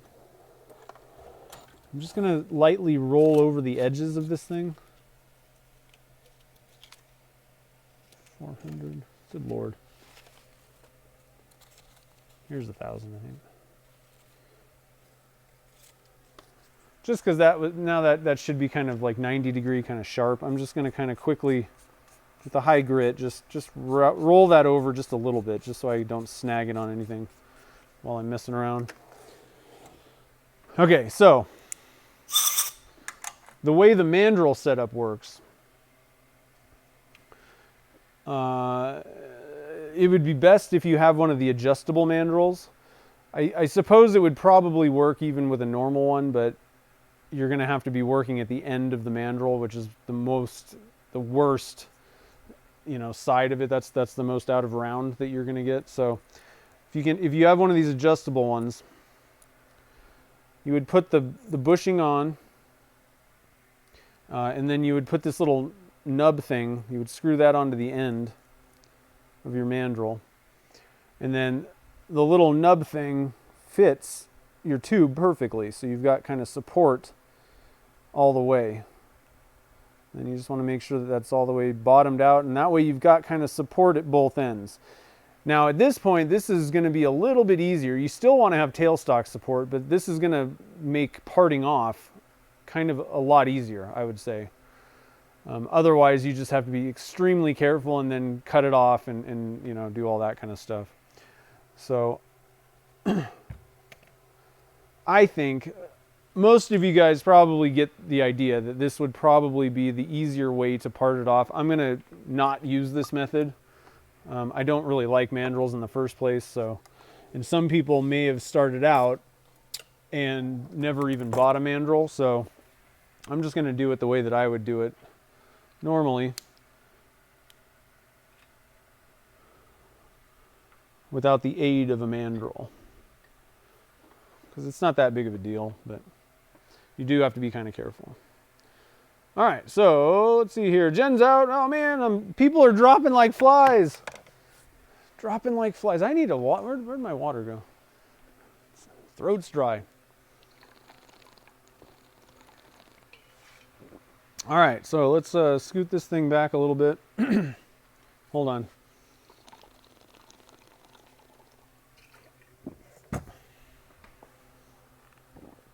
And let's keep our fingers crossed that I can do this without any problems. So at this point, the next step for the finish, I would buff. Oops.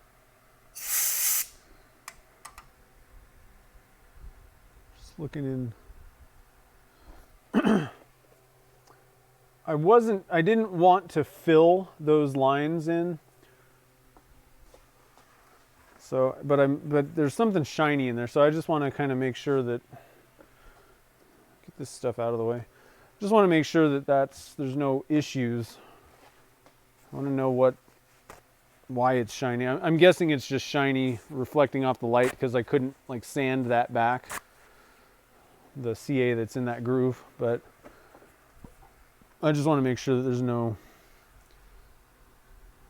else going on.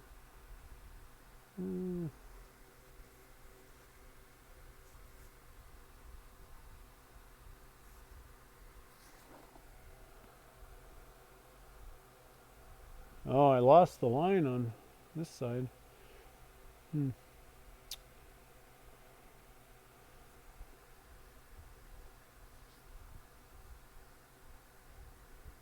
Well, that's kind of a bummer.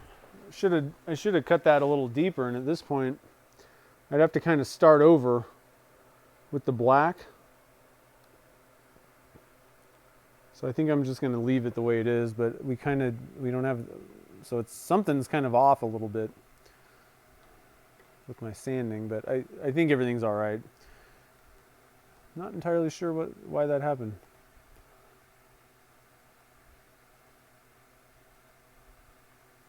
May have just sanded harder than I needed to or something. I don't know.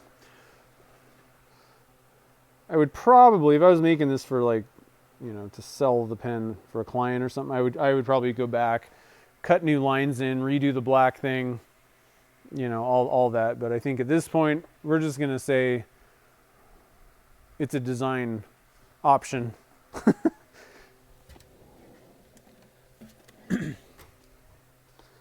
Okay, so now you can use a parting tool. I actually think that this is a great case for these detailing tools. So I want to actually come in with this detailer first, and I'm going to be very careful, but I want to kind of come in, this thing's kind of rounded over, so I'm just going to kind of, work this in there. And then what I'm going to use to part this is actually that super sharp tip.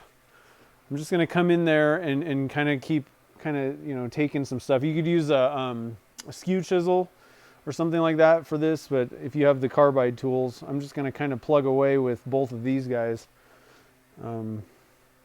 I guess it doesn't really make any difference. I just kind of want to play with this one because it's brand new. But you could do all of this with the diamond tip, and I think this is the better one. You want that micro tip to get in there. But I'm not going to part it all the way off because it would just fly off the lathe. So careful, baby steps, and then we just need to kind of sand up the end and then apply a little bit of CA finish, and we'll be good to go. So I just want to make sure that this is, yeah, that's fine. Let me look at,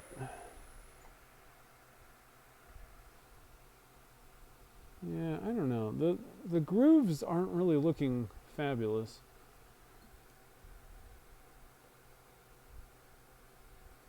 And I can't exactly tell why. I don't know. Oh well. All right. I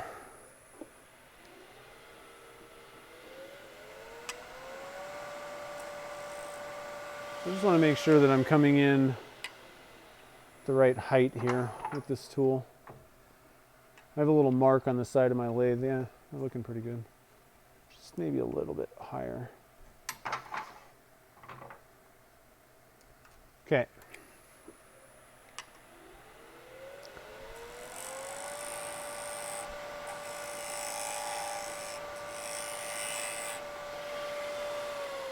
I think I'm going to bring you guys in even closer so you can kind of see what I'm doing with this tool. I'm just kind of taking a little bit. It's almost like I'm making V cuts with like a skew or something. The EasyWood detail tools there's a lot of stuff that you can do with them actually. And now that they have the negative rake, they're just not catchy at all when it comes to resins. I'm just going to give myself a little bit of room here.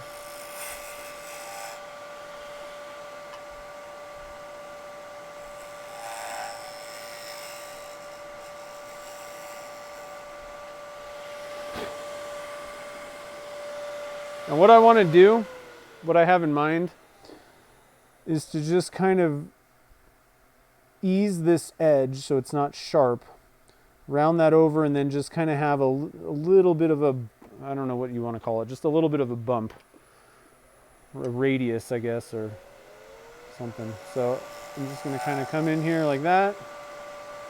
I'm going to very carefully, the camera's kind of right in my line of sight, so let me move this. I got to turn this on.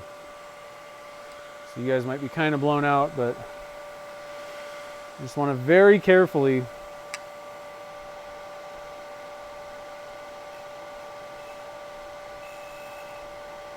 just kind of round that over a little bit.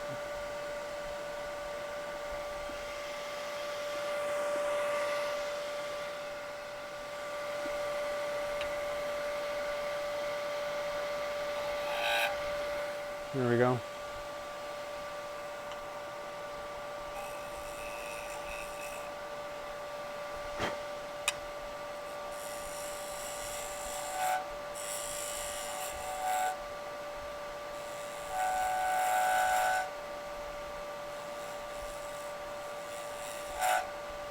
Now, where things can get a little bit dodgy is if you just jam this thing in there and it's being contacted by two sides.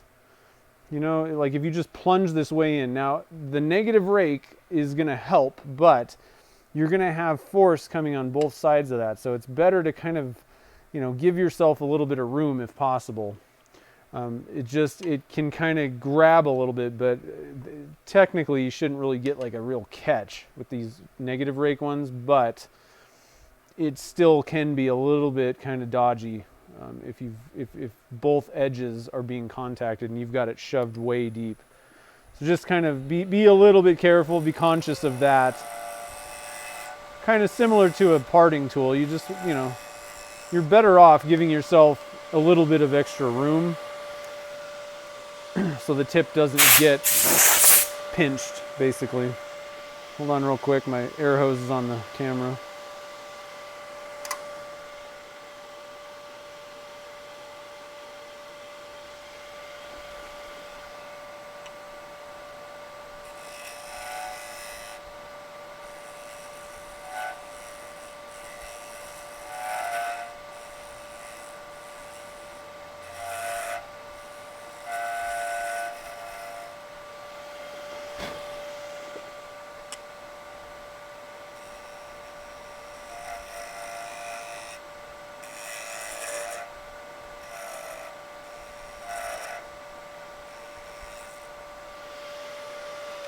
All right, I think that's probably about good. I could maybe go a little bit farther, but you start running the risk of this is a really weak joint. You're pressing the thing together, and frankly, you're gonna have to sand no matter what anyway. So I'm gonna pull out my little saw here. Like I said, I could probably go in a little bit deeper than that, but better safe than sorry, I think.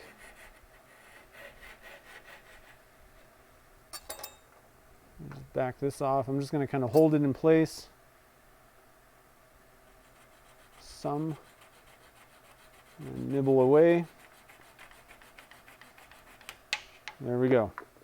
So obviously I've got some work to do cleaning this up. But that's pretty simple. What I like to do for the ends of handles, or in this case, you know, the end of this pen, I like to chuck up a sanding disc. So a lot of people might have those, you know, like the 2 or 3 inch pads, you know, for like power sanding. They come in handy for a lot of different stuff, obviously, but I find you chuck them up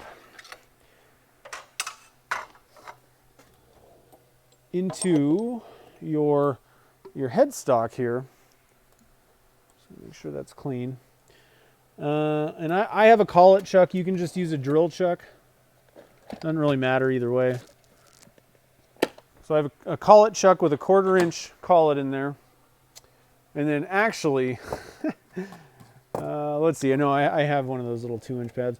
I was going to say that I actually usually, what I had this mandrel rod, what I was using it for was I took this off and I actually had a sanding pad attached to the end, and then I would stick it in my drill for deep sanding. That's how much I like mandrels. They're better for sanding things. Let's see here. So where's my... Where are my... There they are. So I don't know, what is this, a 2-inch, 3-inch? 2.5? I don't know. Whatever size this is, that just goes into my collet chuck. And like I said, you can just use a drill chuck. I just have a 1/4 inch collet, so I'm just gonna go with that. And then I just use, what you can do is, if you have the rolls or sheets or whatever, you can actually just kind of cut the edges off of that if you want. If you want to make it round, that's what I do. Probably just get away with slapping the square thing on there. So let's put on. Let's see. I actually have some of those discs somewhere. There they are. So I already have all these guys made up, and so I'm going to start with 180. I find that you get, you know, I've got some work to do here. It's kind of gnarly. You could take a chisel and kind of, you know, take some of the big bumps off if you wanted, but 180 usually does the job well for this type of thing. And that's just one of those normal kind of pads. Nothing fancy about it. And Abernet paper. And this actually goes really fast. All right, so let me get my specs on here. Let me get this out of the way. Make sure this is good. So I'm going to run it probably around 300, 4. I don't know, that looks pretty good. Always stay on this side of it. And then I just come in here and do that. So let me get the camera in, like looking straight down. I'll turn this off so you can kind of see what's happening here.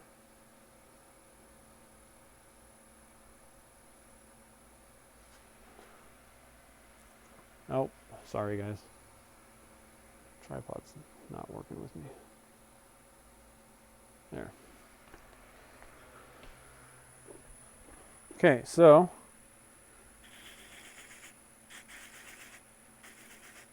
doesn't take much. I mean, it's already, you know, rounded.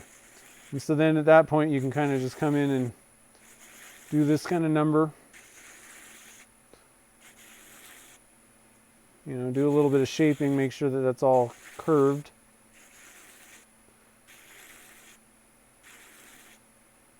Or however you feel, however you see fit. Obviously this is kind of the easiest.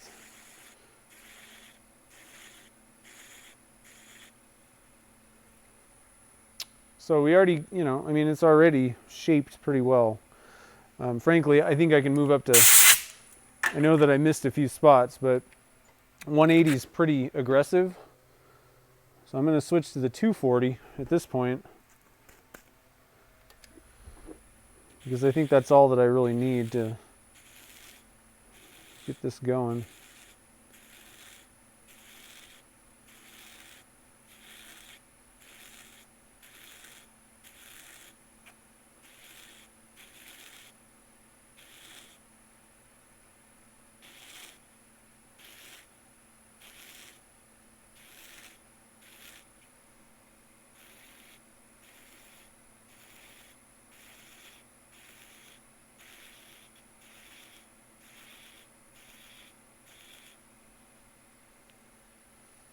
Can't see the screen.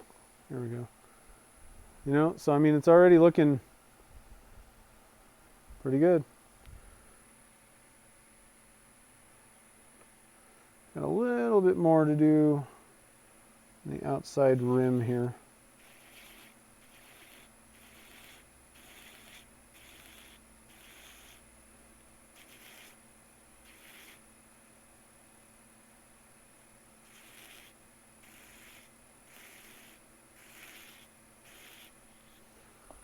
easy enough. That ought to be good with the 240. Just blow that off to clean the disc out a little bit. 400 grit.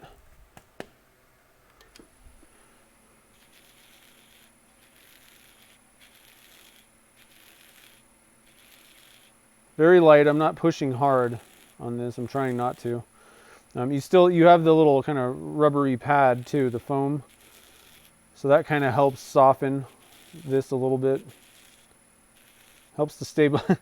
I keep hitting it on the top here, but you're better off staying in kind of this lower quadrant. Won't grab it as much. Pull it out. Want to pull it out of your hands.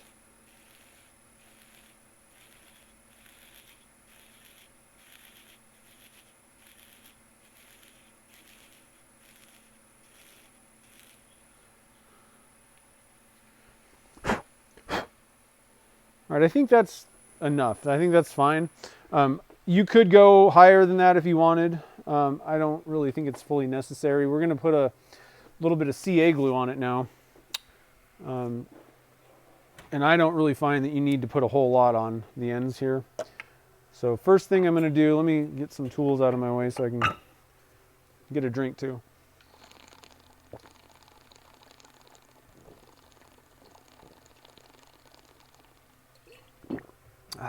Nice. 80, 240. Done with our sanding pads. I'm going to put them away real quick so I don't lose them. 400. All right. Those guys out of the way. All right, so first thing I'm going to do, I'm just going to kind of wipe this off, make sure that there's nothing funky on there. Okay. Blow it off one more time. And then I'm just going to grab a paper towel. Let's see here. I need go back to my bounties. Yeah, I really don't like Selecticize. They don't rip the right way. All right, so I'm just going to put a little dab of CA on here, and then I'm just going to basically do that. And that's it. Maybe get this edge just a little bit more. Any spots that I missed, but that's it, literally. I don't really need to do any more than that. And I'm not even probably going to buff it or anything. You maybe hit it with the super high, like the white diamond. But I usually find that'll work pretty well. Be up to you. It depends on how it ends up, laying down and everything. But maybe put on 2 or 3 coats and then buff it. But I don't really think that I'd mess around with sanding that. You're probably just going to burn through the edges. All right, so why don't we do that? Let's hit this with the. We'll hit it with a little bit of accelerator.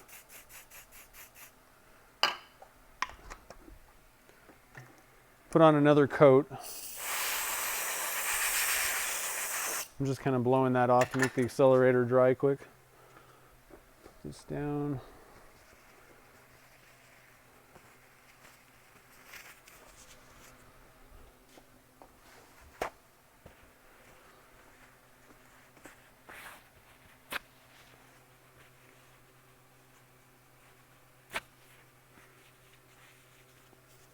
Put on another coat, and then that's definitely as far as I'm going to go. Okay, so we just kind of load it a little bit on our paper, and then we just kind of dab it on.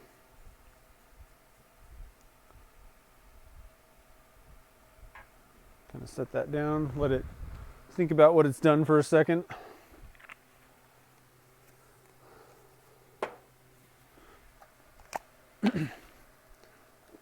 And then we'll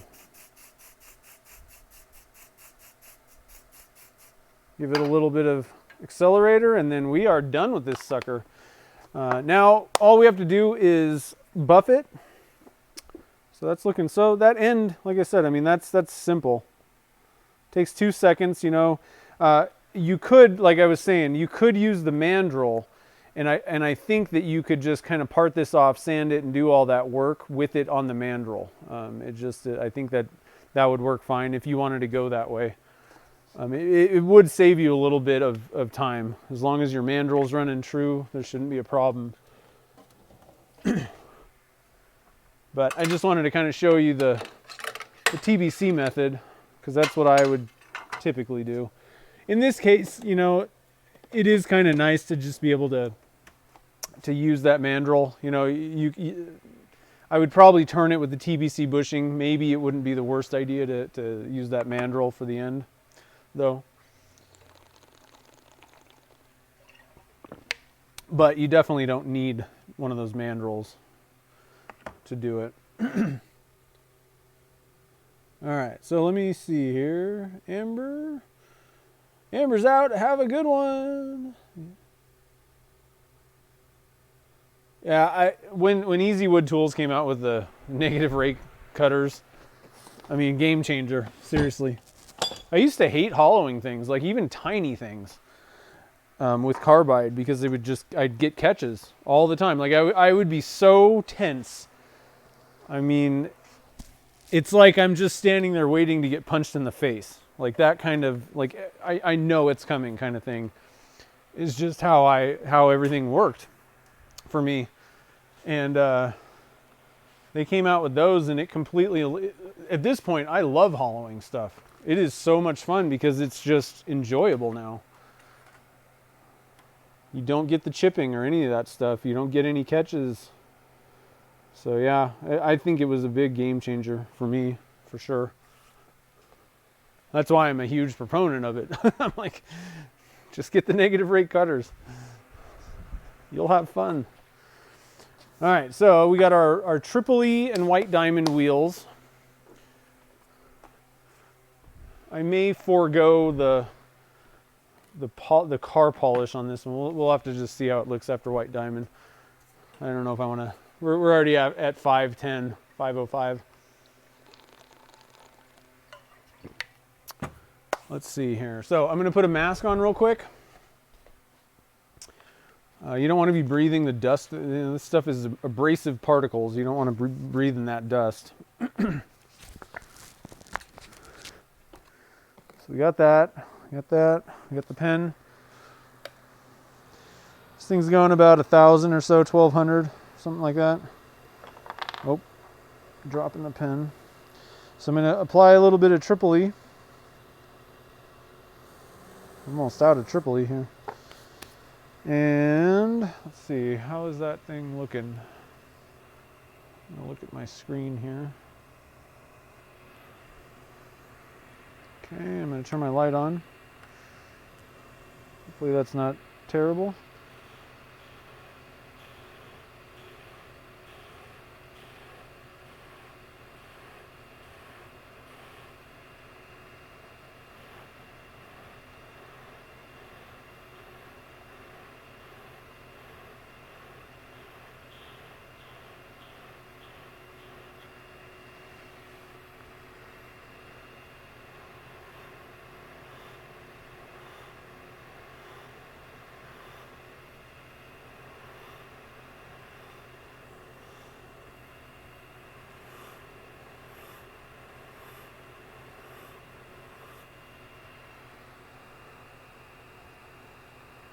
It's looking pretty good so far.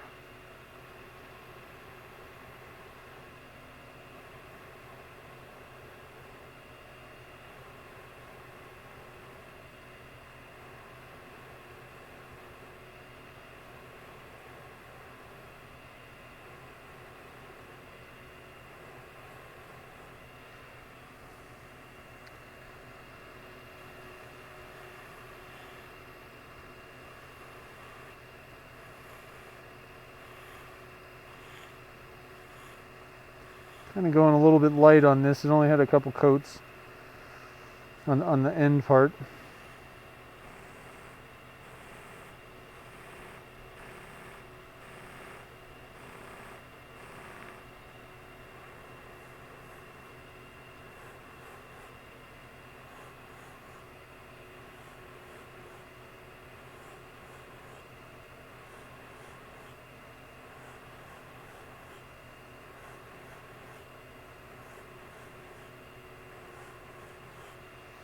All right, I'm going to take a moment to look under my high-powered light over here real quick, just to make sure that I've done a good job with this. Looks like there's a couple little scratches here and there that I still need to take out, kind of in the middle. This is where it really is important to get a really good light and take the time to really inspect, so that you can get rid of any scratches that are remaining in there somewhere. It'll give you the clearest finish, and it'll also be the brightest, glossiest, you know, if you get all that stuff out.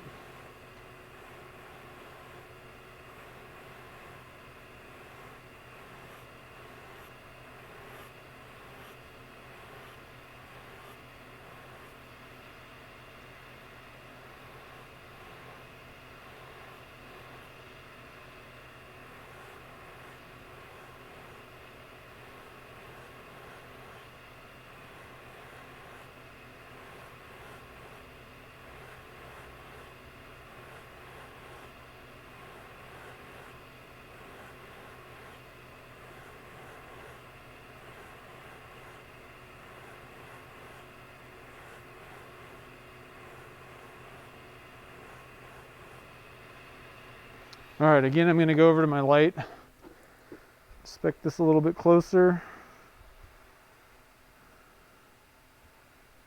I think that's looking pretty good. So let's switch over to our white diamond. Can you guys see the white diamond wheel? Not really.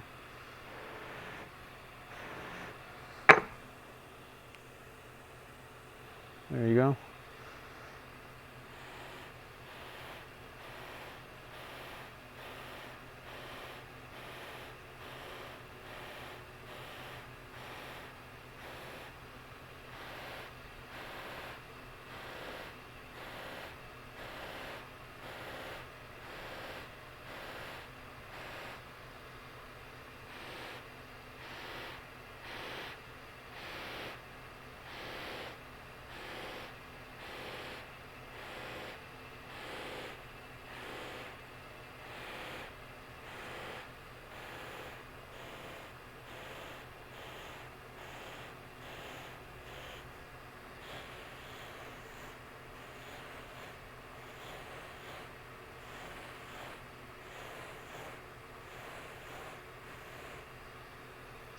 All right, and actually I'm gonna I like putting gloves on so I'm not putting fingerprints all over the place on this thing.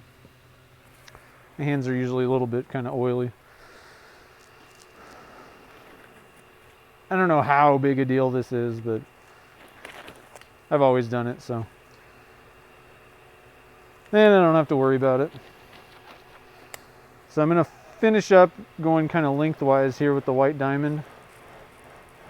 And if you noticed, I was kind of switching back and forth. So I came to the triple E wheel, and I had just sanded radially.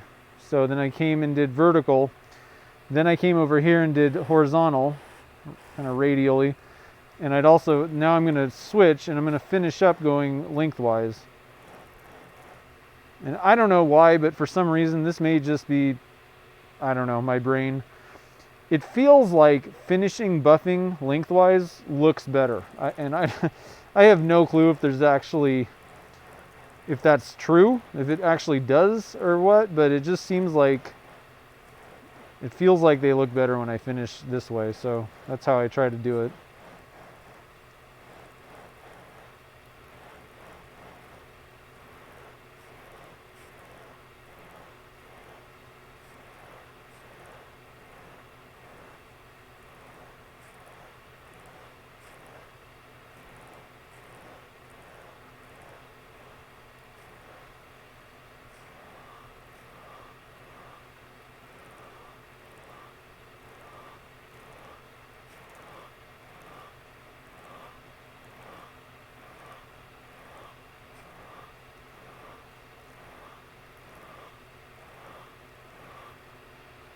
Whew, that's looking good.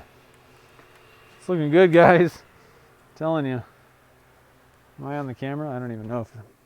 Hold on. I can take my mask off too, so I'm not muffled. So let me just kind of move the camera a little bit and I'll try and get this light on here.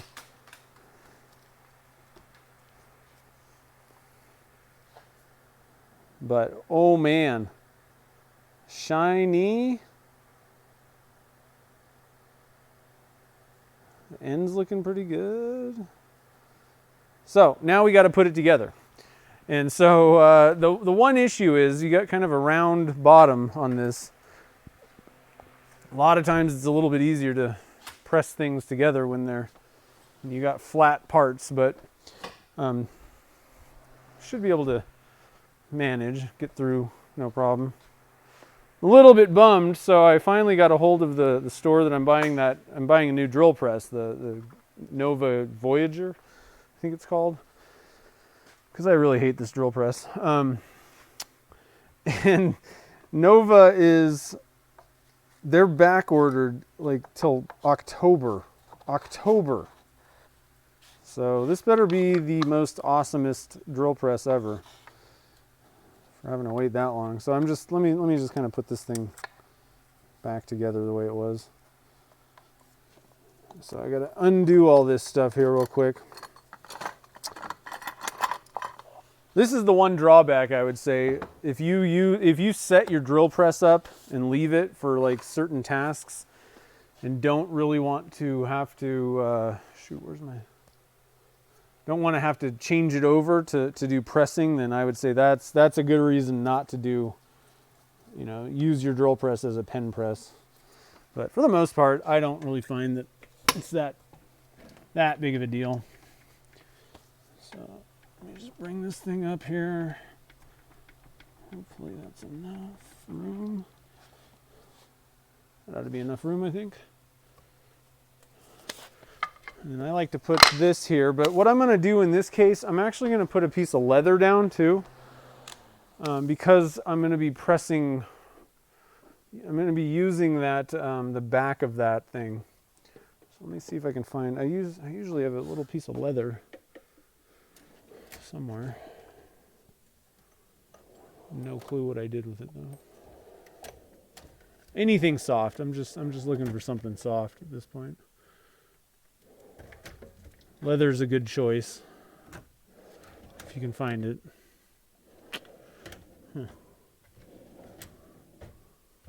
Well, I can't find it. So I'm gonna go with, what do I got that's soft? I guess I'm just gonna put some of the blue towel down, a couple, like, wad it up a little bit, fold it over. That ought to be fine. It's not going to hurt anything. Okay, so there's only one thing that you have to press in on this kit. Very simple. There's not a whole lot going on here. I got to find the parts though. Let me find my parts. One part.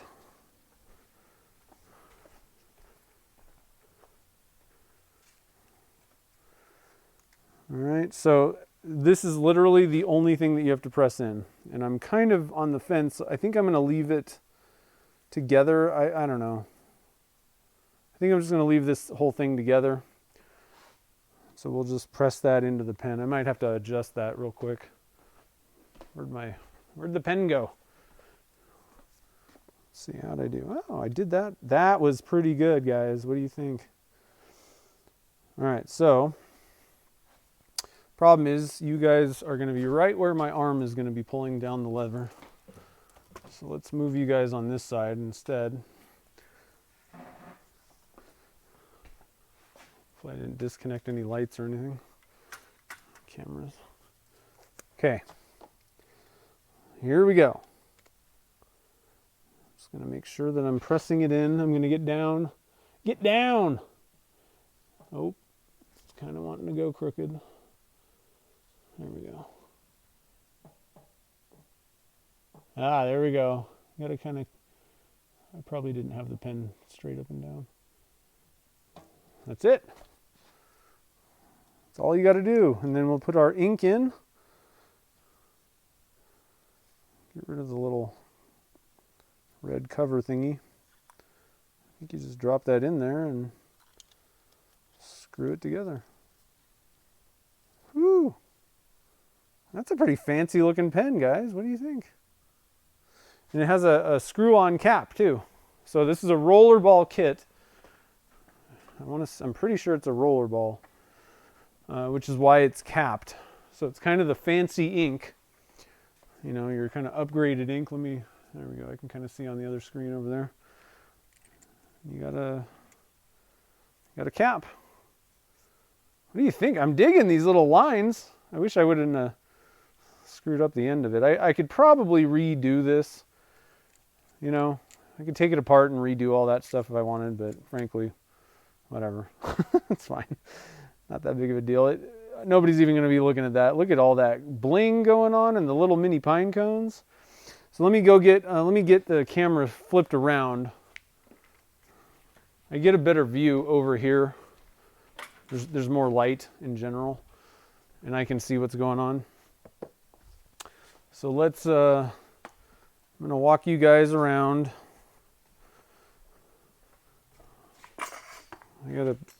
I would have gone the other way. It's shorter, but I have to bring the cord with me, so. Uh-oh. Getting hooked on things. Oh my God. Oh man. Things are getting out of control. Oh, this is where I'm going. I want to go right here. Whew, that was fun. Get a good view from right here. I've just found, you guys probably noticed that this is where I take most of my post pictures. It's just the best view that I've found anywhere. All right, here we go. Woo! I mean, really, it's just not too bad. No complaints here. You could even put a little bit of detailing in the end there if you were doing it the different way on that mandrel, if you could hold it better. I also think that one other thing to note, I saw some instructions and they had some sort of a mandrel with like an inflatable bladder thing. So you had, so it couldn't move anywhere. I guess that's one other thing that I'm thinking about. If you use just the mandrel, it technically could slide off once you get rid of the tailstock support. So it's not like it would just hold it there. That's what that bladder would do. It would kind of keep it, stuck in place and not be able to move sideways. So I don't know. I don't have one of those types of mandrels. I don't know what that is exactly, but it's a different type of setup. And especially if this is something that you really think you might get into, is doing a lot of these closed end pens, then I would probably recommend looking into that bladder, whatever mandrel thing. I think it would make things a little bit easier. There's probably other ways to do this too, but not too shabby. I'm pretty excited. That thing turned out pretty good. Pretty good. All right. Oh, sorry. Probably just made a lot of noise on the microphone there. Whew, so anyway, let's see here. Yeah, the pine cones are looking pretty good. Thanks for stopping by, Ted. I appreciate it. Yeah, we can see you. You're not sure how you feel about the kit? Yeah, I mean, it's simple. There's nothing going on here, and I think it's a kind of a cheaper kit too. But I don't know. Now one thing that's missing, you might notice, is there's no clip. And so the thing is, when you get into the closed end kits, that's kind of a first step down the road to kitless pens. I think, people start doing that, and, like I was doing, you can put details in and, shape things and do different stuff. But then, with this kit, you're like, well, there's no clip, so now what? And, then the next step is you can get, start putting multiple pieces together and actually put a clip on. But use the kit for the front end. And then, like I said, it's kind of a first step down the road of, just creating your entire, full-on kit, pen, without any kit components, which is super fun too. And I've made a couple of kitless pens, like the fountain pens. Actually, I think I have them here. it's been a long time, and the problem is it's not difficult. It's actually, to be honest, these kitless pens are actually fairly easy. The problem is there's a lot of steps and a lot of taps and threading, and and you have to do things in certain orders. But I'll tell you what, this is, I tapped all the threads in this. It's got a cap, a section that'll hold a fountain pen nib. And so you got all these threads and all these crazy things that you have to do, but man, being able to say, I made this from scratch, literally, and all you have to do is add a nib to it, or you can even use like rollerball stuff. There's ways to put ballpoint type, like regular ink pen type stuff, not fountain pen stuff in. But that's pretty fun, I mean, and this one I'm really proud of. This is the best one that I did. So I've done a couple. That one's actually finished. I forgot that I totally finished that. So, but, you start out doing, a closed end pen, and you're like, oh, that was pretty fun. And then, maybe you add a clip, and you can do different things where, you're adding threads to the end of that, and then you can just slide over any clip from any kit, basically. And people even sell them in the kitless pen areas. And then you make another part that goes on the end. And so you start taking baby steps into getting to the point where you're making a full pen. And I didn't go in, like, people get nuts with this stuff. I mean, the people that just do these kitless fountain pens, and I think that's, a lot of people hate that word kitless, so I don't know. I apologize if that's you. But I think a lot of people, I don't know, people get into arguments about that terminology, but bespoke pens, let's call them. But they'll put in, like, they'll make their own clips, and it's just, it's crazy. Like, you can have a lot of fun with it, but it does require some specialized equipment. You're going to need a tap and die setup. I would argue that if you have a metal lathe, they're easier to make on those, I think. But there are, little things that you can get, not a lot, but you will need to get some specialized equipment to, a few tools and some taps and, dies for threading stuff. But it is really fun if you get into it. And my only problem is, I've literally made 2 or 3 pens and I quit doing it. And you really need to do, I would say, at least 100 before you're like, oh, I just need to get this tap, first step. Everything has to be done kind of in the right order, I would say. And you have to kind of know which things. So anyway, guys, I had a blast making that. It turned out pretty good. So the next stream is going to be Wednesday. Is going to be Friday, and we'll do a little bit of resin casting. I got to be honest, I'm not entirely certain what we're going to do yet. I'll have to think about it. You know what I think we're going to do is it's going to be kind of a hodgepodge, because I have some stuff left over. Like, we still have a few Banksia pod pieces that Steven sent that I'd like to get cast. So like one shark jaw thing, or not, alligator jaw. So we might do, a couple of random things here. And I have some other things kind of sitting around the shop that I'd like to cast. So I think that's what it's going to be. It's going to be, I might even call it Hodgepodge Day, because I'll just pull out a few different random things. It's not going to be like focused on like Dunkin' Junk experiment stuff. It'll just be kind of wrapping up a few things that we've had laying around here that we just haven't like gotten to, where it's just one thing here and there. So anyway, that'll be the resin casting portion on Friday. And then, like I said, don't forget Sunday. The game plan is to get the demo of me making this blank edited out of the Patreon stream. And then up so that everybody can see that blank being made. It should be pretty fun. And the nice thing about if you're somebody that likes watching the replays but doesn't like 2 hours of replay, usually what I end up getting is about 30 minutes for these demos during the Patreon hangouts. I can edit it down where it's a little bit kind of, things go a little bit faster. So it's not like you have to watch 2 hours of me, talking. I edit out all the stuff that you guys don't need to listen to and just do the steps. So it's a little bit more digestible, let's say. So anyway, guys, I hope you had fun watching this pen come together. I'm liking it. I'm really digging this. I really love the mini pine cones. Those are really fun. I think, again, if I'm not mistaken, I think they're called alder cones if you go and look. People sell them on Etsy and eBay and all over the place. Probably Facebook, I would imagine lots of people are selling them there. So I think if you just search for alder cones, if you want to make some of these little mini, I just call them mini pine cone blanks, I think that's what's in this one, if I'm not mistaken. So pretty cool. And the blurple, the color shift powder is available on my website. Let me actually go get a link for anybody that's interested in that. I don't think I have links anywhere else. So here's a link to the blurple. I just call it blurple. It's blue to purple color shift powder. So we'll put a link there. If you want to check that out, it's available on my website. And anyway, guys, I hope you have a great rest of your evening. Thank you to everybody, especially on the across the pond, that are staying up late and enjoying the live streams. I appreciate you guys hanging in there.